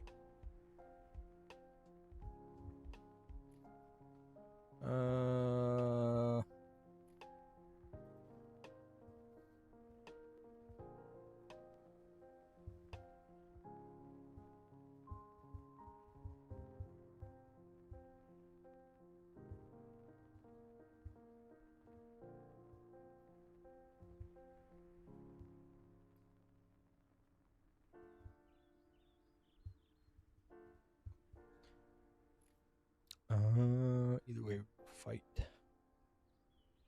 G36.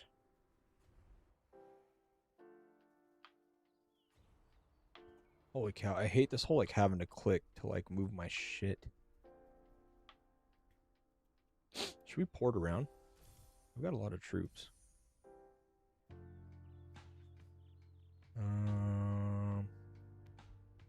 If they don't want allies, we get good points, but harder points. No, I don't see why not. He's probably talking to his alliance about it. Boss usually runs his alliance similar to us. He puts it up to a vote for allies and stuff. I usually do that too, but this map for ours is kind of obvious, like on who we should and shouldn't ally. And I've kind of advised that you don't want to ally these big guys, otherwise you scare the whole map away. Correct.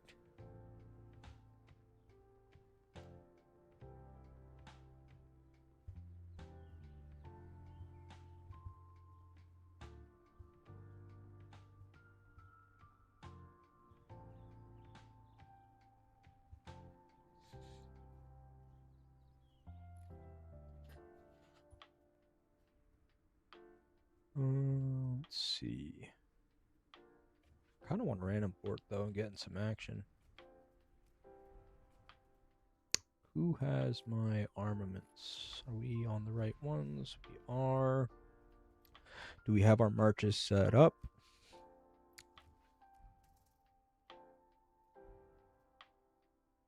Ooh.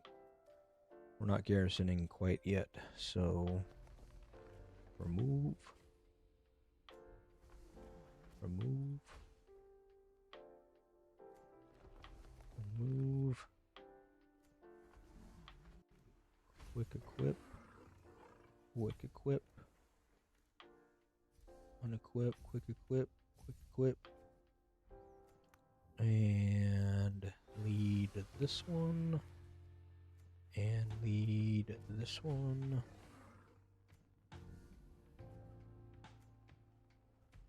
What's the best way to determine good allies? Just looking at the map and figuring out, because typically on the maps there's anywhere from like 2 to 4 like really strong alliances comparing to the others, and trying to find a way to balance it out. Like if you need an IR where there's just like you can't put up a fight, or you know it's going to be a snooze fest, then yeah, try to put yourself in the winning team. But if it looks fairly well balanced, then try to keep it balanced. Try to make it to where you have some strong and, you know, some not as strong in your coalition. Other than that, like, it's pretty logistical. Like you typically want to have allies on the same side as you or in like separate corners so you guys can like pincer, alliances together and have an advantage that way. There's a few different ways to kind of go about it. But usually, yeah, like if we're gonna ally some people and we know that there's like one or two other strong alliances on the map, I'll typically try to make it to where I at least know that one of our allies can hold a garrison against one of the other strong ones, which then buys us time to be able to go and support. What you don't want to have is a coalition where your allies just get steamrolled by the other alliances and they're on helipad and they lose all momentum, taking extremely poor trades, and then there's nothing for you to be able to do at that point to be able to help. There's like no IR left.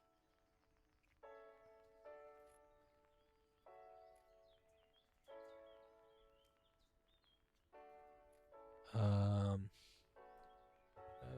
two allies already. I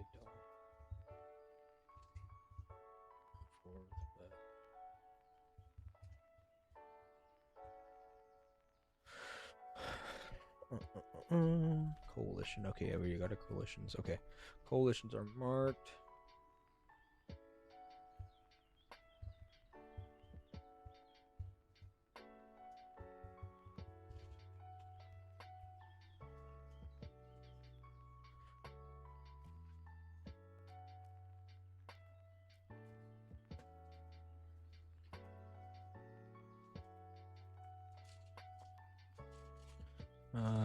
Okay, let me just set up my marches again. Yes. Yes. Yes. Okay. Yeah, we should be good.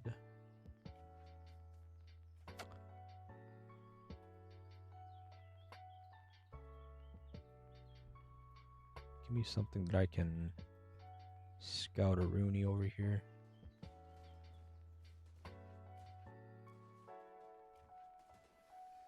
There we go.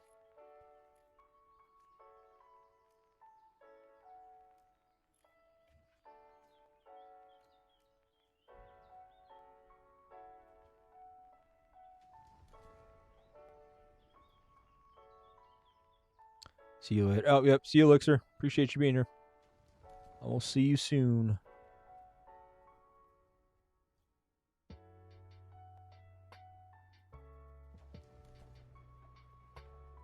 What you eating? Oh, popsicle. Looks good. Oh my god. Can I just like not stay by this one alliance? Okay. That was a potential ally, so I'll leave that it is.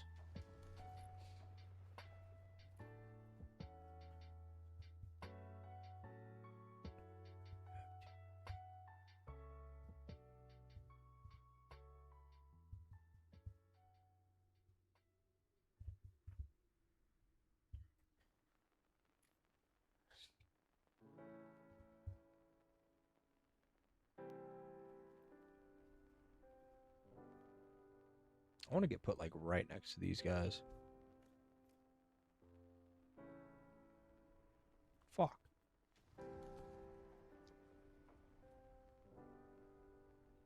Kind of.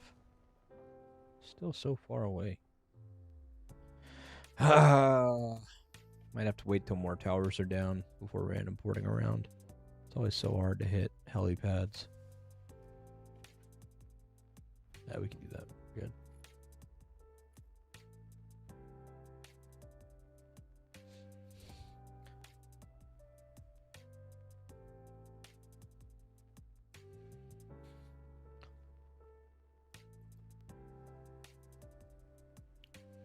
Allies with GSW GGs. Hell yeah, there you go.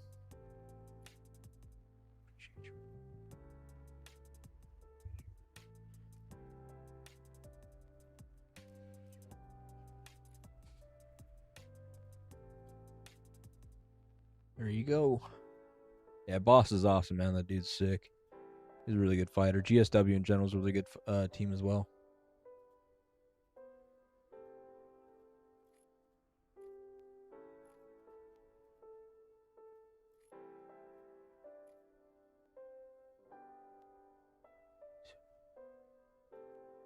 Oh. Oh.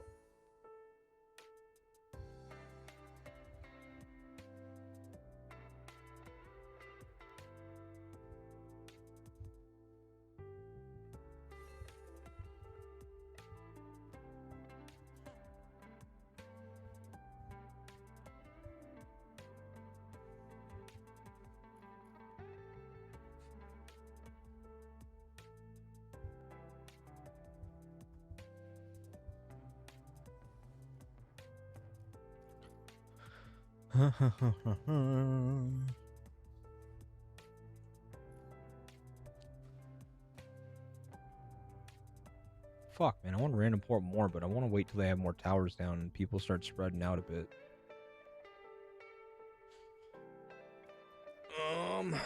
Just move here for a sec.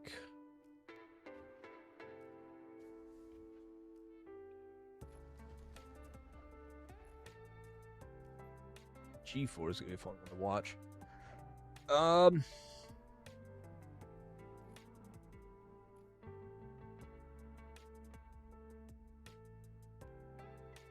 What?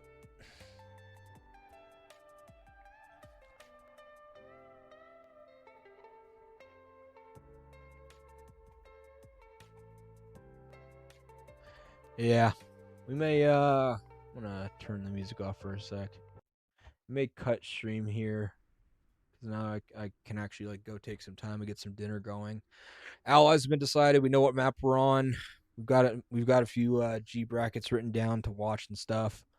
If one of our neighbors ends up building straight at us, I can go live again in a bit.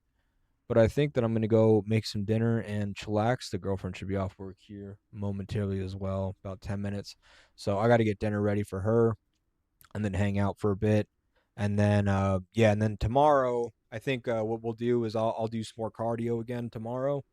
But we'll go around and we'll watch some of the G brackets for teams that are tower fighting and stuff. Tonight, I'll probably have a hard time sleeping as well. So I'll keep taking a peek at some of these like Apex teams. If any of these Apex teams ultimately decide to go from their level 6 and just build straight at their neighbor and get into early tower wars, then I will stream again tonight as well. And we'll stream that too. So chance for a stream tonight. Keep a lookout for that. Definitely 100% tomorrow for sure. We'll do the same thing. We'll just do cardio and we'll stream. If we get into Tower Wars before then, you'll also know because we'll also go live. If you haven't already, inside the description, there's a surprise in ours. Whoa. Wait, G12, right? G12 is the one you're in. If you guys have not already joined I have a personal Discord, a community Discord in the description of this video or the stream. If you go there, it sends notifications as well when I go live. So you can also use that as a notification. Feel free to ask questions there as well. What surprise you got going on, Wazar? Said V in here also, just not in the alliance yet. The one he registered with. Oh. What alliance is he in? I have G12 written down as one to watch as well because that's going to be the 1v2 tough matchup. So that one looks like it's going to be fun to watch too eventually when you guys are touching. Did you end up getting the allies with HXG and VNIU?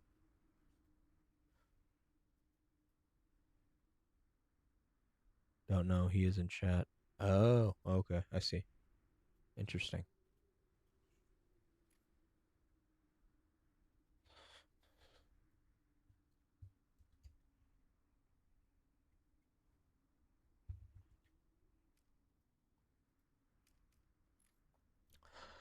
But yeah, I'm gonna call it here. I'm gonna go get some dinner. I'm gonna get some stuff going. Wazar, send me a message on Discord if I'm not live and you guys get into tower fights and stuff. I definitely want to watch that. And I'll tune in and watch your stuff as well. But yeah, appreciate you guys all being here. Much love. Appreciate all you guys. Have a good night. Have a good day wherever you guys are at. LFTL, where are they at? Oh, did you ally them? Real quick before I leave, did you ally them? So is it going to be a good 2v2 then? What do you just take HXG, LFTL, and VNIU, and it's just your half of the map versus theirs? That'd actually be pretty solid in terms of like logistics and where you guys are at on the map.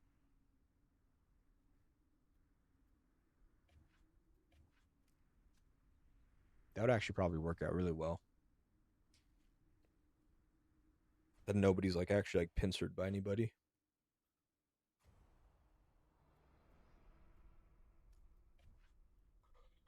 Ho ho ho ho ho. Hi, beautiful. Yeah, I'm gonna go get some dinner going. All right, guys, I'm out of here. Wazar, send me a message on Discord, brother, when you get into fights. I want to see it. Let me know what the matchups look like and stuff. But yeah, I'm out of here, guys. Have a good night. See you guys soon. Peace.